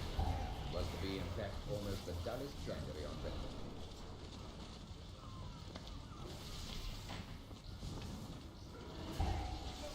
The streets of Lerwick settled to their customary winter ordinariness. But what is ordinary for the Shetlander, the stranger may be forgiven for finding a little unusual. This kind of street is peculiar to places like Orkney. It gives a right sense of Deep privilege frontal. to the pedestrian and keeps the motor car in the 20th century humble and in their place. Not that it's quaint in terms of business, for this is Boom Street in a booming little town.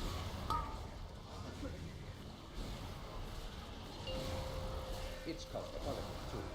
Russian sailors sightseeing are accepted as readily as any other visitors from afar. Foreign fishermen are indeed a routine part of Lerwick life, and shops here will trade in Swedish, Danish and Norwegian krona almost as readily as pounds, shillings and pence.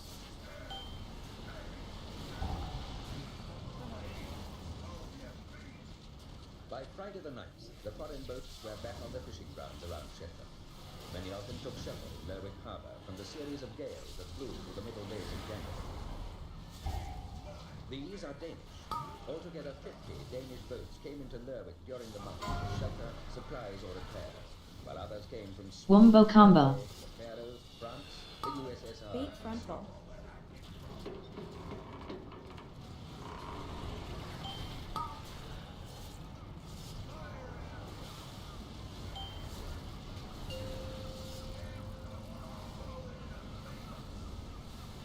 Shetland's own local shipping services were disrupted too by the turbulent weather.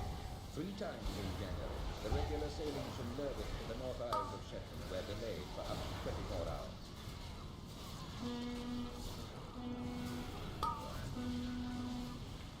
The regular steamer on this North Isles run, the Earl of Zetland, was away in Peterhead for its annual weekend, and the St. Ola, whose home port is Stromness in Orkney, and whose usual beat is the Pentland Firth, took over instead.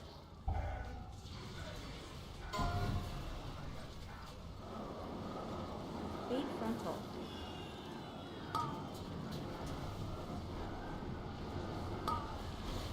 Kill Moon. The St. Ola on the North Isles run on Saturday the 10th of January.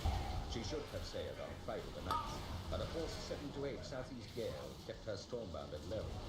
On the Saturday, after some deliberation, she sailed.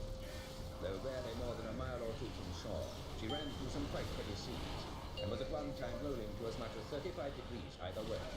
Even the crew didn't find it a comfortable passage.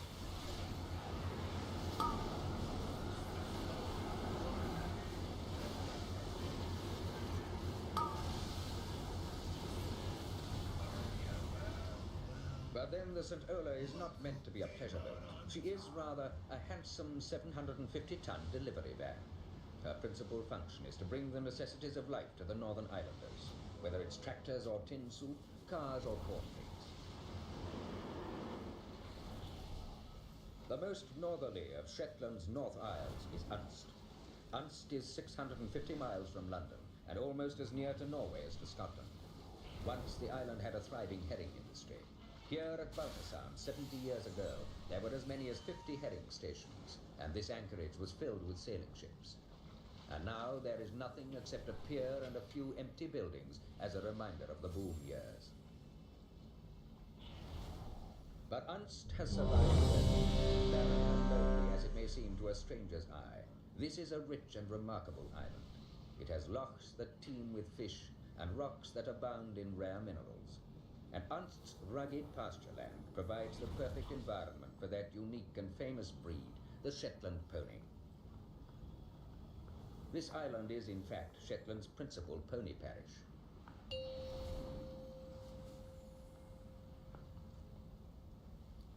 But Unst is also home for 1,100 people, whose existence largely depends on the North Isle steamer getting through.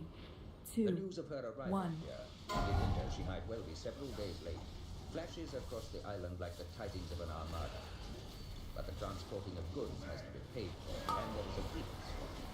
Freight, like everything else, continually costs more and more, and it adds an ever-increasing but hidden tax to what is already a precarious way of life.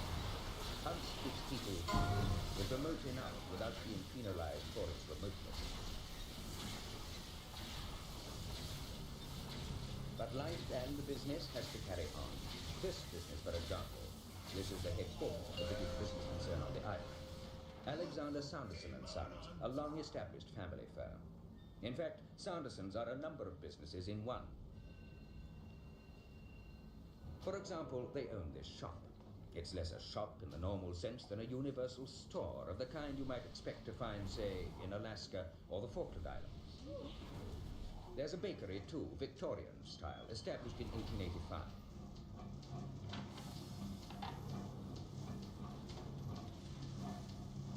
It's the only bakery in the North Isles, and it bakes 800 loaves a week.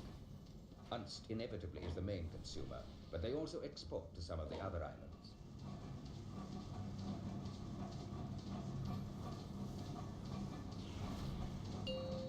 They use in the mixing a traditional process that gives the bread a longer life. So it's not uncommon for fishing boats to come into Baltasar Pier simply to pick up a few loaves of Sanderson's bread. 3, 2, 1.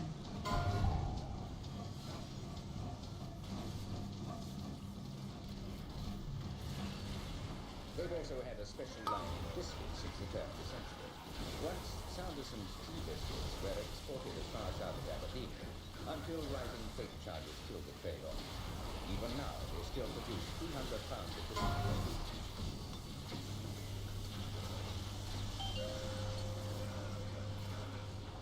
In their knitwear factory next door, however, exports are very much on the increase. 8 frontal.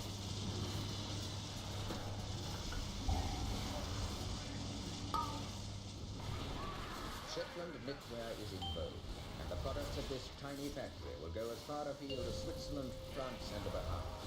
Indeed, Shetland jumpers for the time being made here are not just protective clothing against the northern weather. They are chicest of the chic in the route of the world.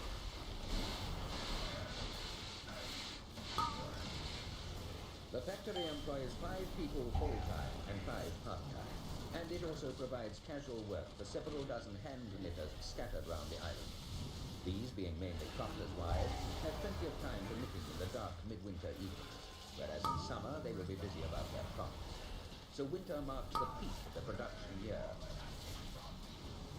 Sanderson's also own at Butterford, 4 miles north of Butterford, the only talc quarry Bait in frontal. Britain, perhaps the strangest mineral product of this geologically remarkable island.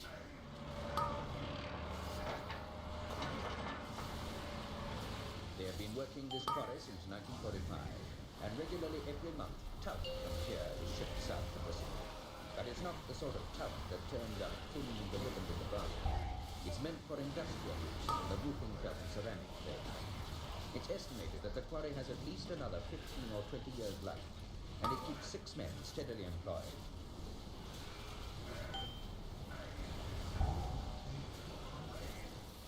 And here by Baltasand Pier, which they also own, Sandersons run a small boat building business. It's been going for 8 years.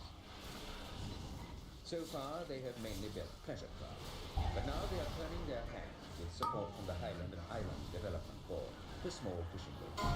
In January, they were working on a 36-foot lobster boat. Wombo combo. The future owner, who has never tried fishing before, is one of the team of 6 who are building it.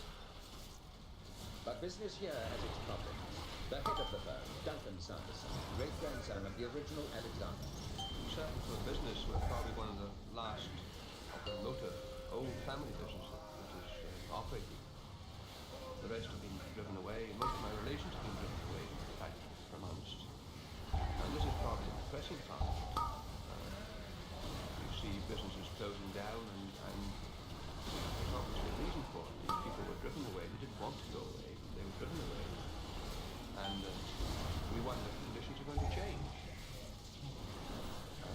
We always hope they are. We're always looking for some sign. I mean, we hear plenty of talk that they're going to help the remoter islands. And certainly Highlands and Islands Development Board, for instance, has done a grand job. It's put capital in, for instance, to islands which couldn't have been got any other way because you can't accumulate capital nowadays. Kill Moon. Small firms have certainly done a lot for Unst. Particularly outside, certainly for us, done a lot. Fishing boats, airstrip, and this type of thing. But that is only one of the problems, really, because you still have to operate. It still has to be efficient and it still has to be economic to run the business after they put it here. And this is the part which I feel has been neglected. I feel strongly that to survive, they must give incentive. We've got plenty of natural obstacles to contend with. But you know about them, you can try and deal with them, but you must have some incentive to try and keep the thing going. I have an incentive, and it's my home, and I like it.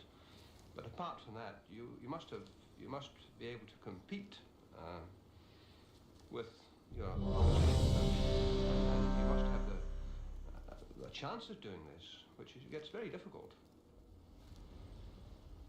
Difficulties there may be. Yet there are those who think Sandersons control too much of the island's economy. But it would be a disastrous day if they went out of business. 40 Unst people now employed here might be forced to leave the island.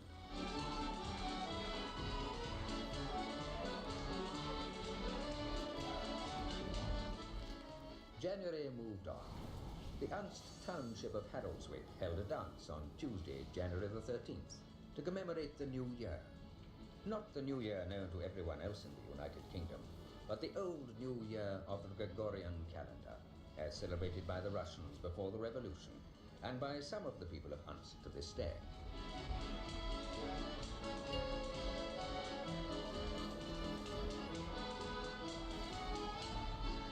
One-fifth of the island's population was present, and though the hall itself was alcohol-free, 4, a dram or two was occasionally exchanged in the outer rooms in the celebration of the new decade.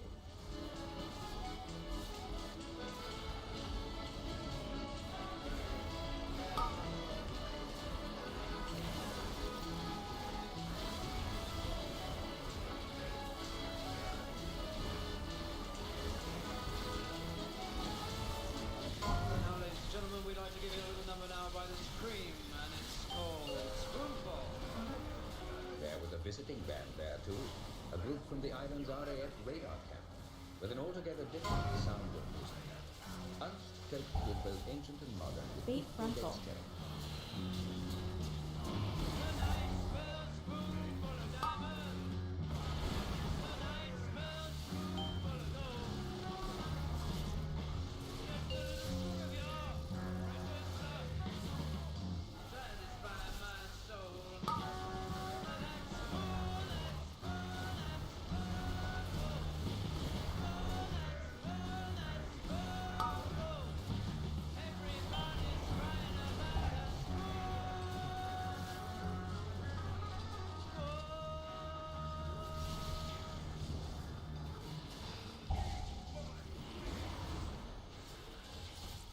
Winter returned in the next few days, but delicately, a light powdering of snow, some sunshine, and for once, almost no wind. But this is an unrelenting season for the Shetland farmer, Bait frontal. whose task of winning a living in these rugged islands is never an easy one. This farm, Clippercust, is at Duissound, the southernmost part of Undersea. Its owner, Brian Hunter, is one of Shetland's most enterprising farmers. Clippercust was a small crop when he took over here. Now he's acquired 3 other crops as well, and he's become dairyman for the island as well as farmer. In addition to his 40 head of cattle, he has 80 sheep and 10 Shetland ponies.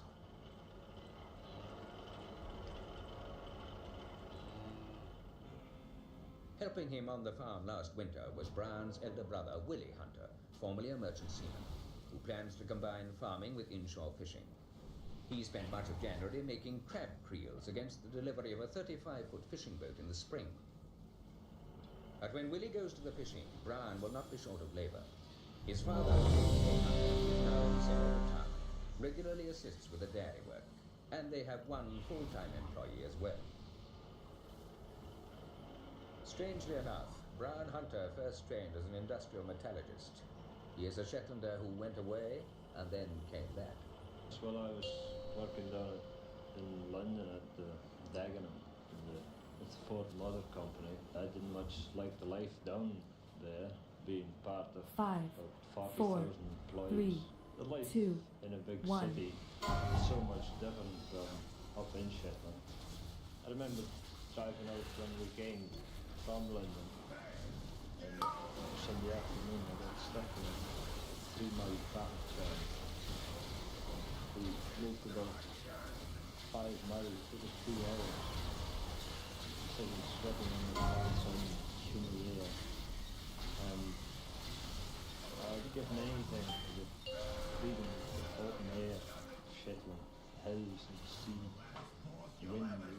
We had managed to save up enough money to buy a van from the Ford Company. Bait frontal. Which we piled all our belongings into. We left London in the middle of the night to avoid the traffic jams. Drove straight up to Aberdeen, caught the St Clair to Lerwick, where we sold the van in order to raise enough money to buy a tractor. That was 6 years ago. I would never have any regrets about coming home.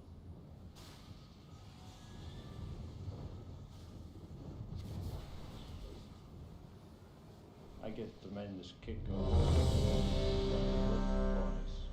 They're so attractive and so intelligent, and they seem to me, to typify the whole life in Shetland, the openness and the freeness. They're never in winter, during the winter, even with bad weather, snow. They just roam about. They have to be fed during the winter, but as long as they have a dike to shelter them from the worst 5, of the wind, 4, they 3, do 2, quite well. 1. They got a nice thick, shaggy coat, keeps them warm during the winter. Just by the natural freeness, this seems to typify the whole life and interest in Shetland.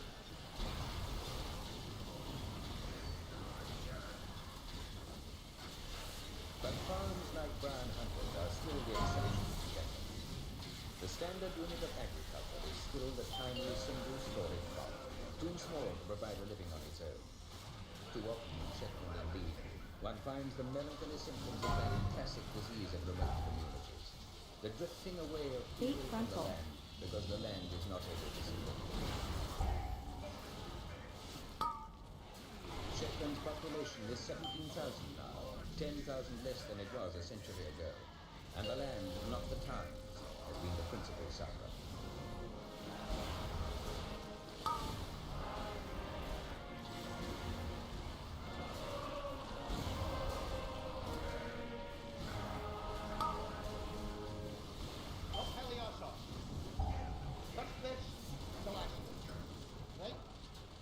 Tuesday, 20th of January.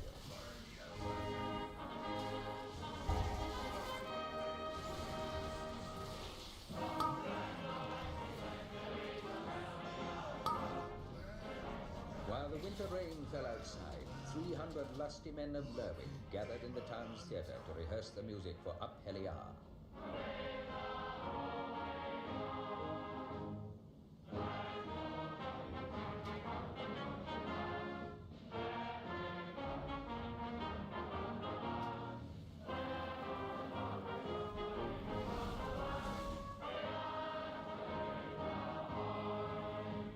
The long work of preparation for the festival, which had taken many people many months, was all but over. In the galley shed in the upper town, Ormrin Lange, the long serpent, lay polished and painted, waiting for her triumphal hour. And about that time, the children's galley, Gerhilda, was receiving her final decorative touches from the youngsters of Lerwick's Central School. There was just 1 week to go.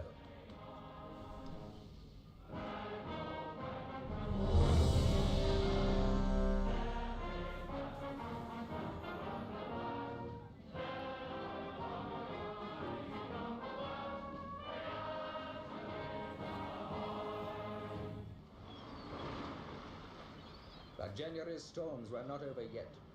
Over the next few days, Shetland was struck by a series of fierce southerly gales. Many boats ran for harbour, and fishing all but stopped.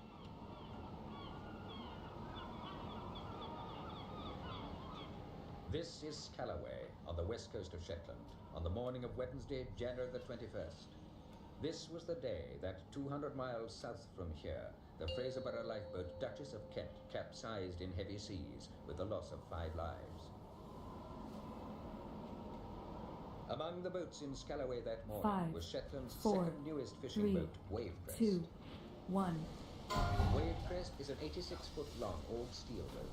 Packed with new equipment, she is a sign of the times. She is meant to make fishing more efficient and more safe. But can fishing ever be safe? Jeanette Williamson, fisherman's wife from the Shetland island of Walsall and teacher of navigation. It's a hard life. It's always a hard life. Winter or summer. But in winter, the weather, of course, is worse, and that means that the hazards are greater. The sea is just that much more of an enemy than it usually is. And that doesn't make life easy for anyone on the sea, let alone the fisherman, who has to do his work on a heaving deck. It's one thing working when you're standing still, it's quite another thing holding on and working at the same time. So by that, their life in winter is that much more difficult, more dangerous. Even today with all the precautions, the safety precautions that they can and they do take, accidents do happen. They happen to the best of seamen. And so safety is a word that must always be in the forefront of their minds. At sea, you don't get a second chance. You have one chance, and that's usually the only one. I'm thankful to say that tragedies don't occur very often, but when they do, it's a black day. There are 900 odd souls who live in Walsall, and we, I suppose, most of us are related one to the other somehow. We don't think of ourselves as one big family, except when disaster strikes. Then what happens to one family happens to everybody.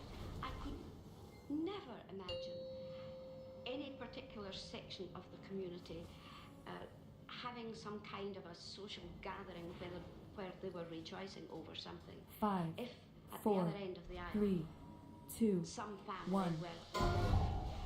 We're all in mourning when this happens. It's something that weighs on your mind all the time. And I suppose it's because what's happening to them today could happen to me tomorrow. Wavecrest at sea on the 4th week in January, sailing net fishing off Shetland's west coast. For Wavecrest, this was her first winter.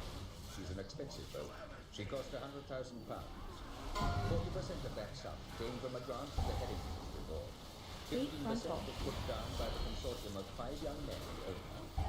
The remaining 45% was raised as a mortgage, repayable by them over 15 years.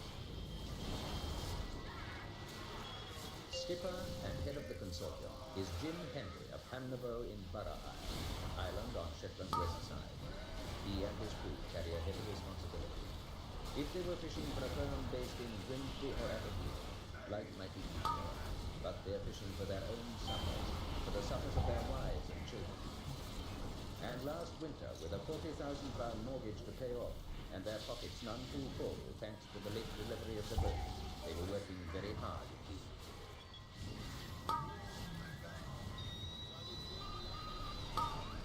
Crew member Jim Nicholson. Jim Nicholson is perhaps an unusual man to find on a fishing boat. He has an MA and a BSc. Bait frontal. And he's a fully trained geologist who spent 5 years working for a mining company in Sierra Leone. But family considerations and Shetland pulled him back. And now he's put all his money into a house in Scalloway and into the boat. Wavecrest grew out of a theme increasingly shared by some of the younger fishermen here, that what the Shetland fishing industry needs is bigger and better fishing boats. Boats of steel rather than wood. Boats which do by machine and power what for too long has been done by muscle and sweat alone. Boats capable of staying longer at sea and travelling farther to land their catch.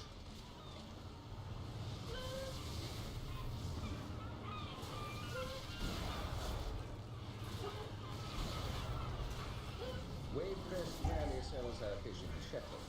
She makes a weekly journey south to land her cargo in the more lucrative market of Aberdeen. She said Wombo combo. other ways too. Jim Nicholson. Bait frontal. She's a good boat, and we're trying one or two new ideas. We have the seine net being worked from the upper stern. And a new idea is the addition of a shelter deck to have the fish cleaned under cover. This gives greater safety while the boat's at sea, greater safety for the men. Even this winter there have been 2 men washed off boats in bad weather. Now our skipper doesn't have to worry about us when we're fishing, because the men are generally speaking under cover. But with these new ideas, naturally we've had a few snags, and very often we've had to come ashore and make modifications. And of course this winter has been very, very severe, and I can say the boat has been well tested. She's been Bait frontal. seaworthy. Many a severe pounding here in Aberdeen. But the winter has been hopeless. Kill moon. We are making much money in Shetland fishing. Wavecrest is nearing the end of a 2-hour haul. The huge seine net, as it's called, is now all aboard, except for the cod area, the part of the net which catches and traps the fish. This is whitefish, haddock, cod, whiting, the staple catch around Shetland in winter.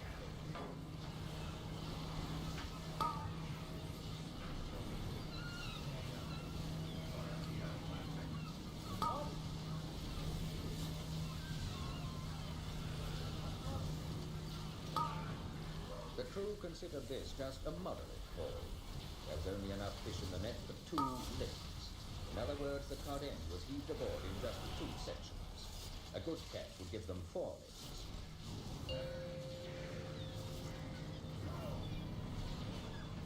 And there the fish go into Wavecrest shelter deck for gutting. On this particular day, the crew were gutting by hand till 10 at night, and they were out again heading for the fishing grounds at 4 a.m. next morning. There were to be several more nights at sea before they were reunited with their families. Fisherman's wife has more or less what we are born into, to understand all the drawbacks. You're away from home for long periods, and you must have many a lonely night. And you must wonder sometimes what's happening out there when there's a bad forecast, when it's 8 or 9, and the boat is going to Aberdeen with still 150 miles to go. This must worry them sometimes. In Shetland, I suppose the favourite station is the trawler band and the radio. And when the boats are at sea, or the fishermen's wives and families have the wireless on all the time, more or less. And they listen when the skipper speaks. They listen to what's happening, how much fish we've caught, and where we're going to spend the night, and we're going to lie off for the fine forecast, fine night, might spend the night at sea, just stop the engine and just stay out there. Or we come ashore for ice or some other reason. And the wife all over the boy. One finds out something, she'll telephone the rest. Telephone goes with most of the information. Immunity left. And we know where we are. Altogether in January, Wade First was to earn £2,700 from her landings in Aberdeen. But with 2,000 of this going on expenses and mortgage repayments, her 8-man crew was to take home under £100 each, less tax, when the month was over.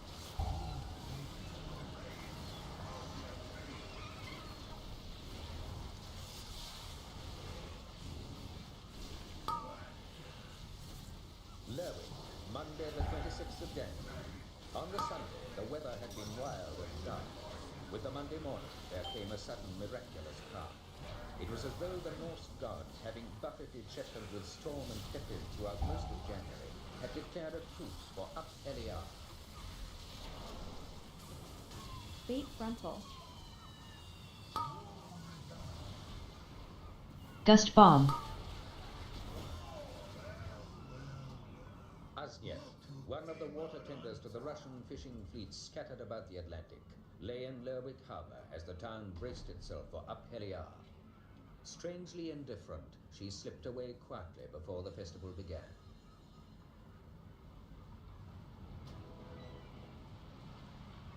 One or two other visitors left too, but only the uncomprehending foreigner would put to sea now.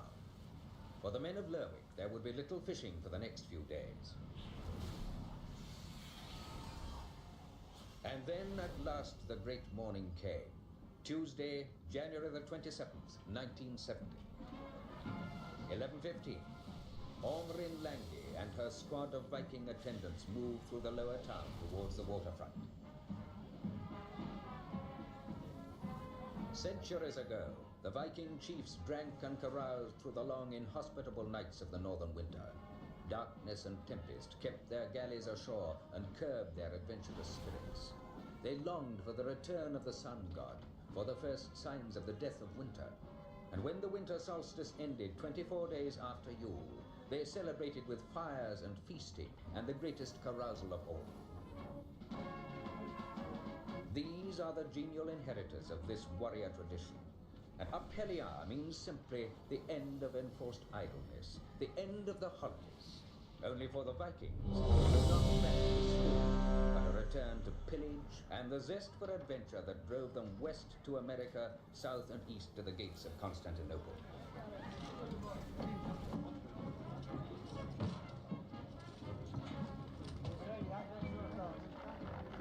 Lord of the festival this January, or Geyser Jarl, was Willie Peterson, auctioneer of Lerwick.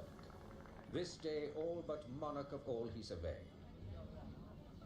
And these were his picked men, his Viking bodyguard, the Geyser Jarl squad.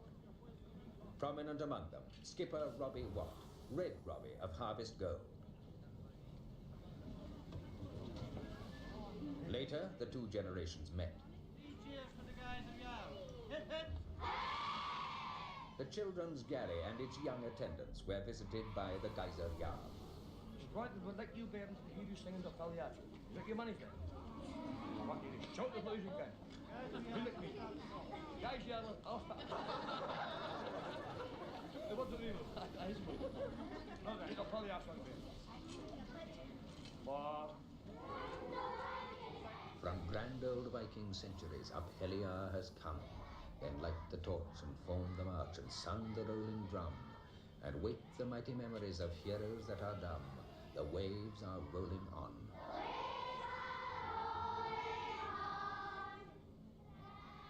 Grand old Vikings ruled upon the ocean vast. Their brave battle song still thunder on the blast. Their wild war cry comes a-ringing from the past. We answer it, ahoy!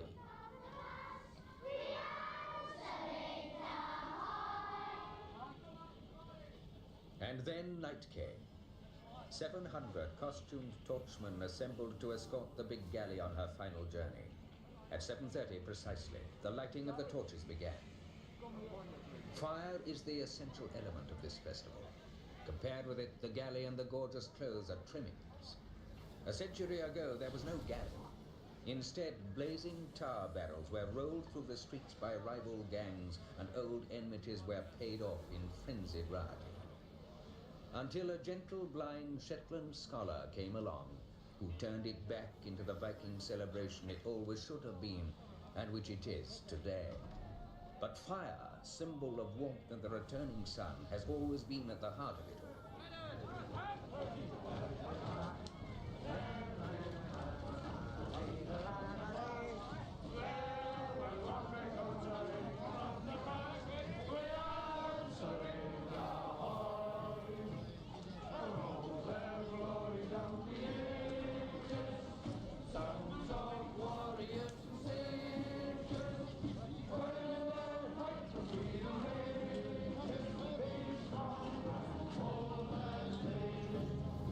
It was a perfect evening. There was no snow, no rain. It was almost warm, and there was just enough wind to tease out the flames of the torches.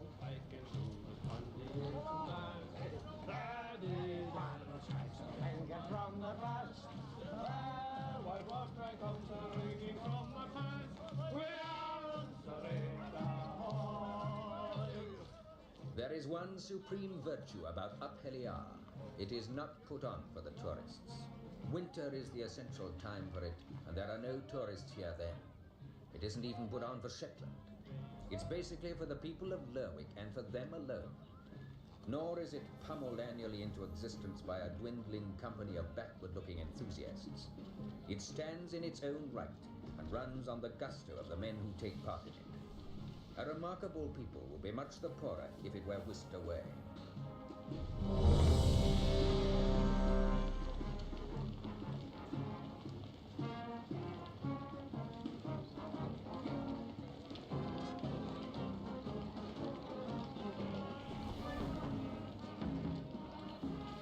And then the marching was over, and the galley was brought to its final resting place. Three cheers for the boys that made it front and fought the galley! Hip, hip!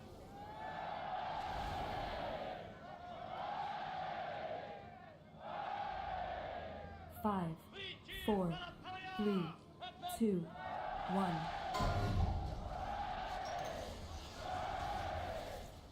So yet another Upheliar approached its moment of apotheosis. Is it significant, this curious winter carnival in Britain's farthest north? In fact, it makes no claim. The Valhalla is now empty. There is no longer a sun god to appease. Nevertheless, Upheliar does for this people precisely what it did for their remote ancestors. It's a great psychological liberation, a splendid defiance of the long northern winter that cracks open that maddening dark. 8 frontal. After it, January is finished. Winter is done for, and it's downhill all the way.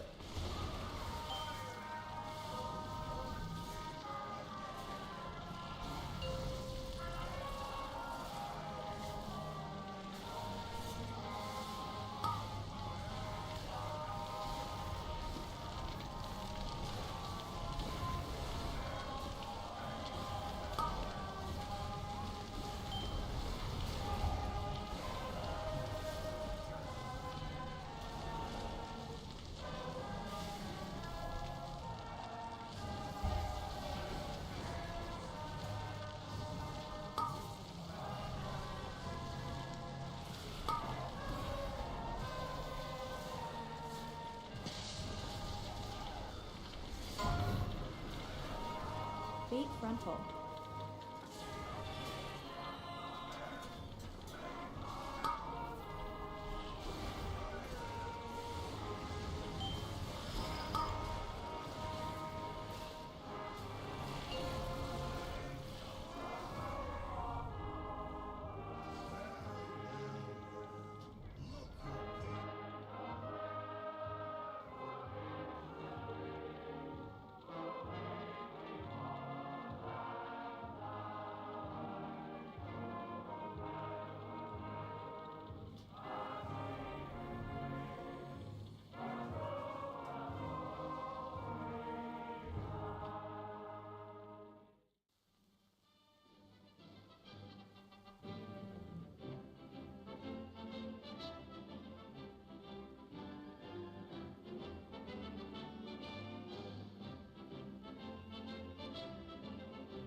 Every year, 17 million people take the big gamble. They go for a holiday by the sea, knowing perfectly well there's a 50-50 chance of a year's savings going down the drain. But even the most unpredictable climate in the world can't stop 17 million of us from answering the call. Come to Blackpool, dry 5, and bracing. 4, Come to Brighton, 3, on the sunniest coast 2, of England. 1. Come to Southend, the best place under the sun. Come to Weston-super-Mare for fun in the sun. Come to Scarborough, the drier side of Britain, and so on. Sometimes the sun does shine. Big gamble pays off, and some of the 17 million people hit the jackpot. What is the jackpot? Why do people like to be beside the sea? Let's look at a fine warm day in a single seaside town. Somewhere not too big, not too small. Somewhere like this, on the coast of Kent, at the height of the holiday season. It's 7 o'clock in the morning and a sunny day is just beginning. Beat frontal.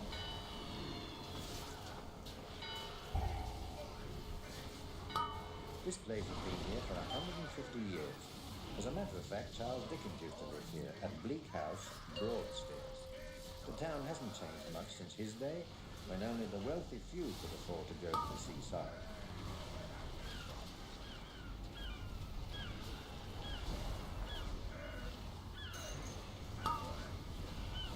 Now, in these days of holidays we pay, thousands come here. Broadstairs has grown up with the seaside holiday. Of course, there have been a few changes to suit modern tastes.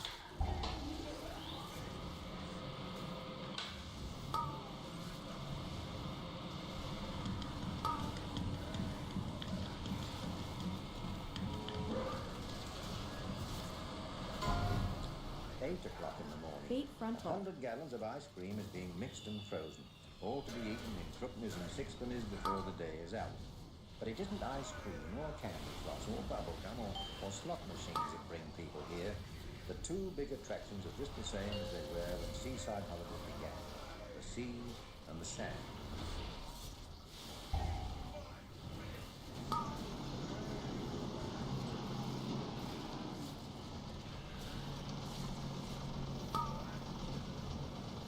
Yesterday's rubbish is being taken away, and the sea and the sand are nearly ready for today's invasion of holidaymakers. But for the first arrivals, the day ahead is no holiday. For the donkeys with their endless plodding up and down, or for Smokey the clown who has to be funny 7 days a week for 12 weeks. 9 o'clock in the morning, and two very important people arrive: the man in charge of the sand and the man in charge of the sea. Wombo combo. The sea is my responsibility, and that includes the safeguarding of human life. When this bay is covered at high water, then it's all mine. When the tide is out and the sands are dry, then Mr. Beak takes over. Yes, I'm in charge of the sands. In about an hour's time, there'll be over 10,000 people on those sands, and my door is open to all of them from 9 in the morning until 10 at night. At the beginning of the day, I often wonder who I'll meet out of all those thousands. But where are all these thousands? And who shall we meet? They're all here somewhere, having breakfast in the 185 boarding houses, guest houses, or private hotels. Here, perhaps, 1 minute from sea and main bay, the guidebook says. Or here, hot and cold water in all bedrooms, separate tables, few seconds from sea. Or here, all rooms have interior spring mattresses, majority have bedside lamps adjacent to sea. Or here, Kill Moon. for cooking 1 minute from sea and bandstand. Or here, where we find Mr. and Mrs. Birchall from London. We're staying in a boarding house. It's costing us 7.5 guineas a week, half for the children, with the wife, 2 children. It's the first holiday we've had for 5 years. The children have been too young before to bring away on holiday. I think this year they're just about the right age. I've taken on a part-time job 2 evenings a week. I'm a waitress, and of course I make quite a bit of money to help towards these extras, these luxuries. We wait until the last few weeks and really have a purge. We sort of cut everything to the bone and save everything for the holiday. Not far away, spending their first seaside holiday, are Mr. and Mrs. Gowland from the north. The wife and I and the 3 children are staying here at a boarding house for a fortnight, and we're paying 5 guineas per week. Well, we had planned to go to Austria a few years ago, but we had the twins, so this time we came to the seaside. My job's domestic service. I've been in service for the past 25 years as a cook, butler, valet. Coming up to the seaside and living in a boarding house is quite a relaxation for me to have other people to wait on me. As one that's done all this type of work, I find it is a great relaxation to just sit back and have other people wait on me. And this, the guidebook says, is a first-class hotel overlooking the sea. Staying here is Mr. Brigden, who has escaped from the city. My wife and I, and our daughter Valerie, age 15, are staying here for a week's holiday. It's not our main holiday. We hope to go to Belgium this year, but it's what I call the extra week. 5, A week 4, that I look on 3, as 2, being one 1. for rest rather than a hectic holiday making. Some people cross for one reason or another, take their holidays alone. They seem to go on going to the seaside all their lives. Perhaps it's less lonely there. Perhaps it's full of memories. Perhaps it's because of the timelessness of it all. The pattern never changes. 10 o'clock in the morning. Everybody in the town will be walking in one direction and one direction only, towards the sea.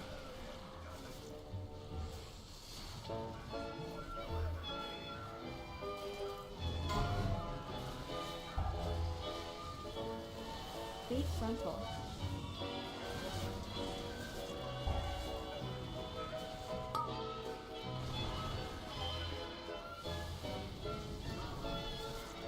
The sea seems to pull them all down like a magnet.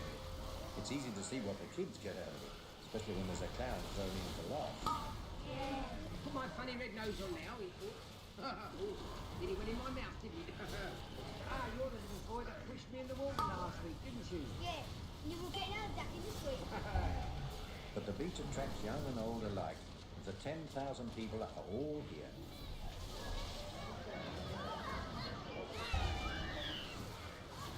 And somewhere among them are Mr. and Mrs. Bertram. We seem to make for the beach every morning automatically, walk straight down to the beach, collect our deck chairs, sit down. The reason we pick the same spot mainly is we're rather near the litter bin, and they do love picking up little bits on the beach and running backwards and forwards to the litter bin. They think they're being so clever, tidying up the beach. Well, I must say I'm rather lazy. I just sit. Dennis digs the hole and bigger and bigger. As fast as he's digging it, Tony's filling it in, wondering why it isn't getting any bigger. Well, I think I just like to see them playing on the beach and just enjoy themselves normally. I think they look so cute running around in bathing suits. I get a kick out of it somehow, just sitting there watching them.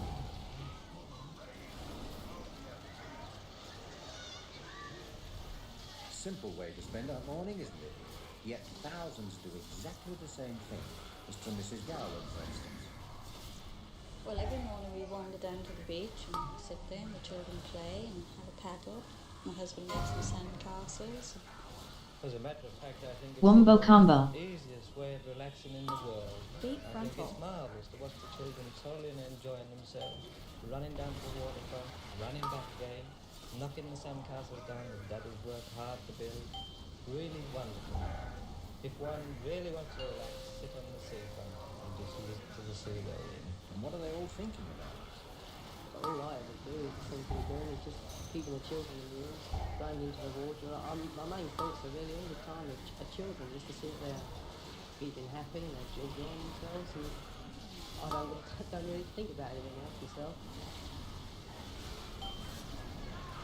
This is probably the last holiday I shall have for a few years, as I'm leaving my present job, domestic service, and branching out on my own.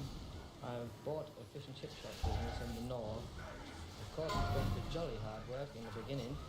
It's no easy matter starting from scratch, and that's what I'm starting from. But I think I'll come through in the end. I'm afraid I'm not. Kill Moon. I like to look at people and wonder what they do for a living, if they're on holiday, where they come from, if they enjoy themselves, and what type of people they really are when they're out of ski suits. The Brigdens arrive a little later. The reason why we go to the seaside rather than perhaps the country is mainly due, I suppose, to an ingrained habit which grows always with one from childhood.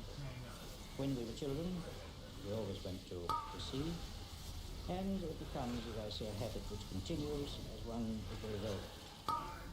I suppose it is comforting to go back year after year and find that nothing's changed. Even the clown puts on the same old Punch and Judy show, 7 days a week for 12 weeks of the year. Everybody says, "Good morning, Uncle Smokey." And they say to their mums and dads, "That's Uncle Smokey over there, Daddy. That's Uncle Smokey over there, Mummy." That really makes the day when everybody's friendly.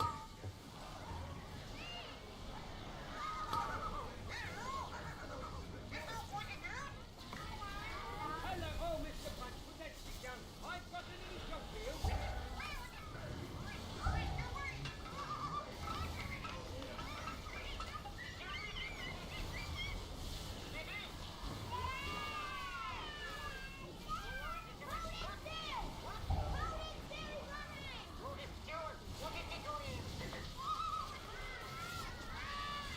11 o'clock in the morning. Beat The front holiday is in full swing, but as I said before, for some it's no holiday. What about the landlady?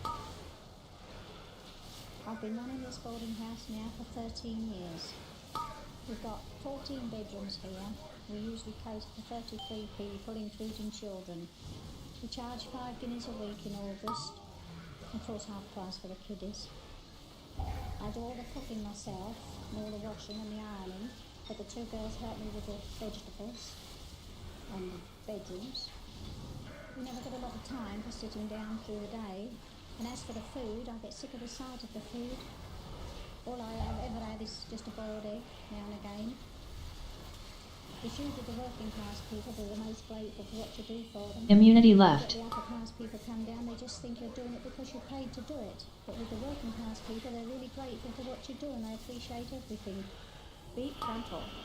I have been here in Broadstairs now 11 years, and I have run this guest house for that many years.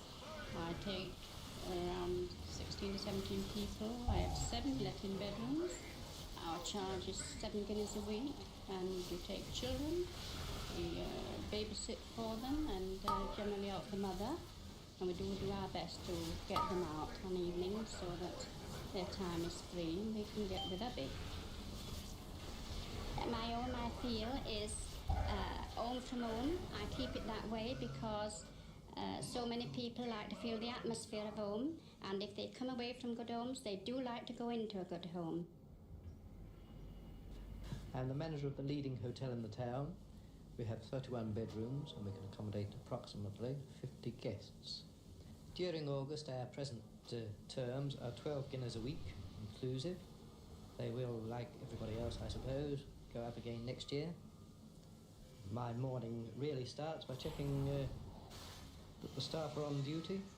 I've got a present time 21 employees, and then I have to check the guests leaving, guests arriving, see that the dining room are informed of those leaving and those arriving so that tables may be allotted, and then check the bar stocks. Jag hade List inte out varit. what the Jag quantities lilla of goods katten ville people titta have här on på sale. min axel. This Ja. year, relief managers will be taking over in October to enable us to take our holidays.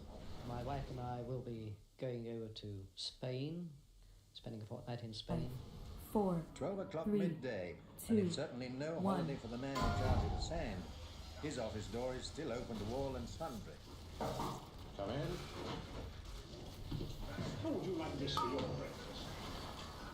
Not very much. How long have you been putting out the doors? 2 weeks. Have you spoken to your landlady about it? I didn't come down here to have rows, and anyway, I got a friend to catch. I get a lot of little complaints of all sorts during the course of the season, not necessarily concerning the sands, but about accommodation, food, etc. I always ask people whether they have complained to their landlady, and invariably they say no. For example, there's the chap who can't stomach eggs for breakfast. Instead of asking his landlady quietly whether he might have toast instead, he puts up with the eggs throughout his holiday, then comes and sees me on the very last day. It's my policy to listen to all complaints. It's not always possible to do anything about them, but people seem pleased if they can come to someone like me and get it off their chest. If they go out of this office door feeling happier than when they came in, then I feel I've done my job. 1 o'clock. Bang on the dot, most of the 10,000 people sit down to lunch.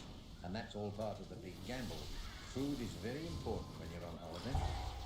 Usually very nice, very well laid out, very clean, always cold water on the table.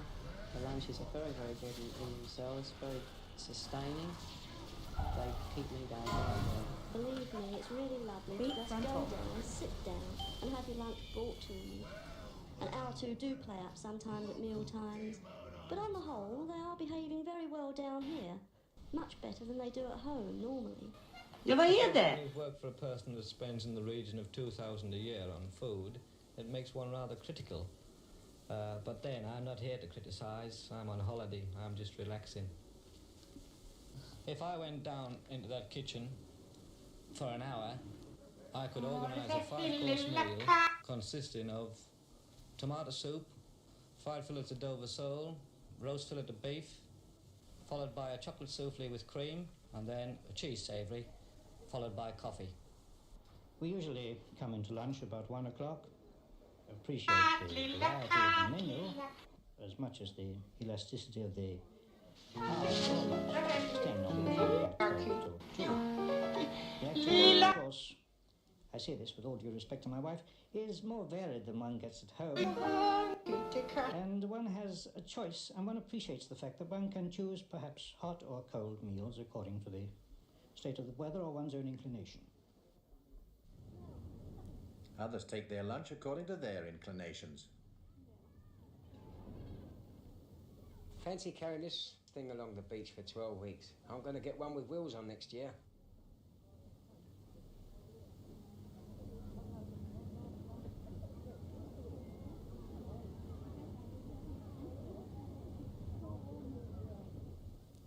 Two 2 o'clock in the afternoon, at the height of the holiday season.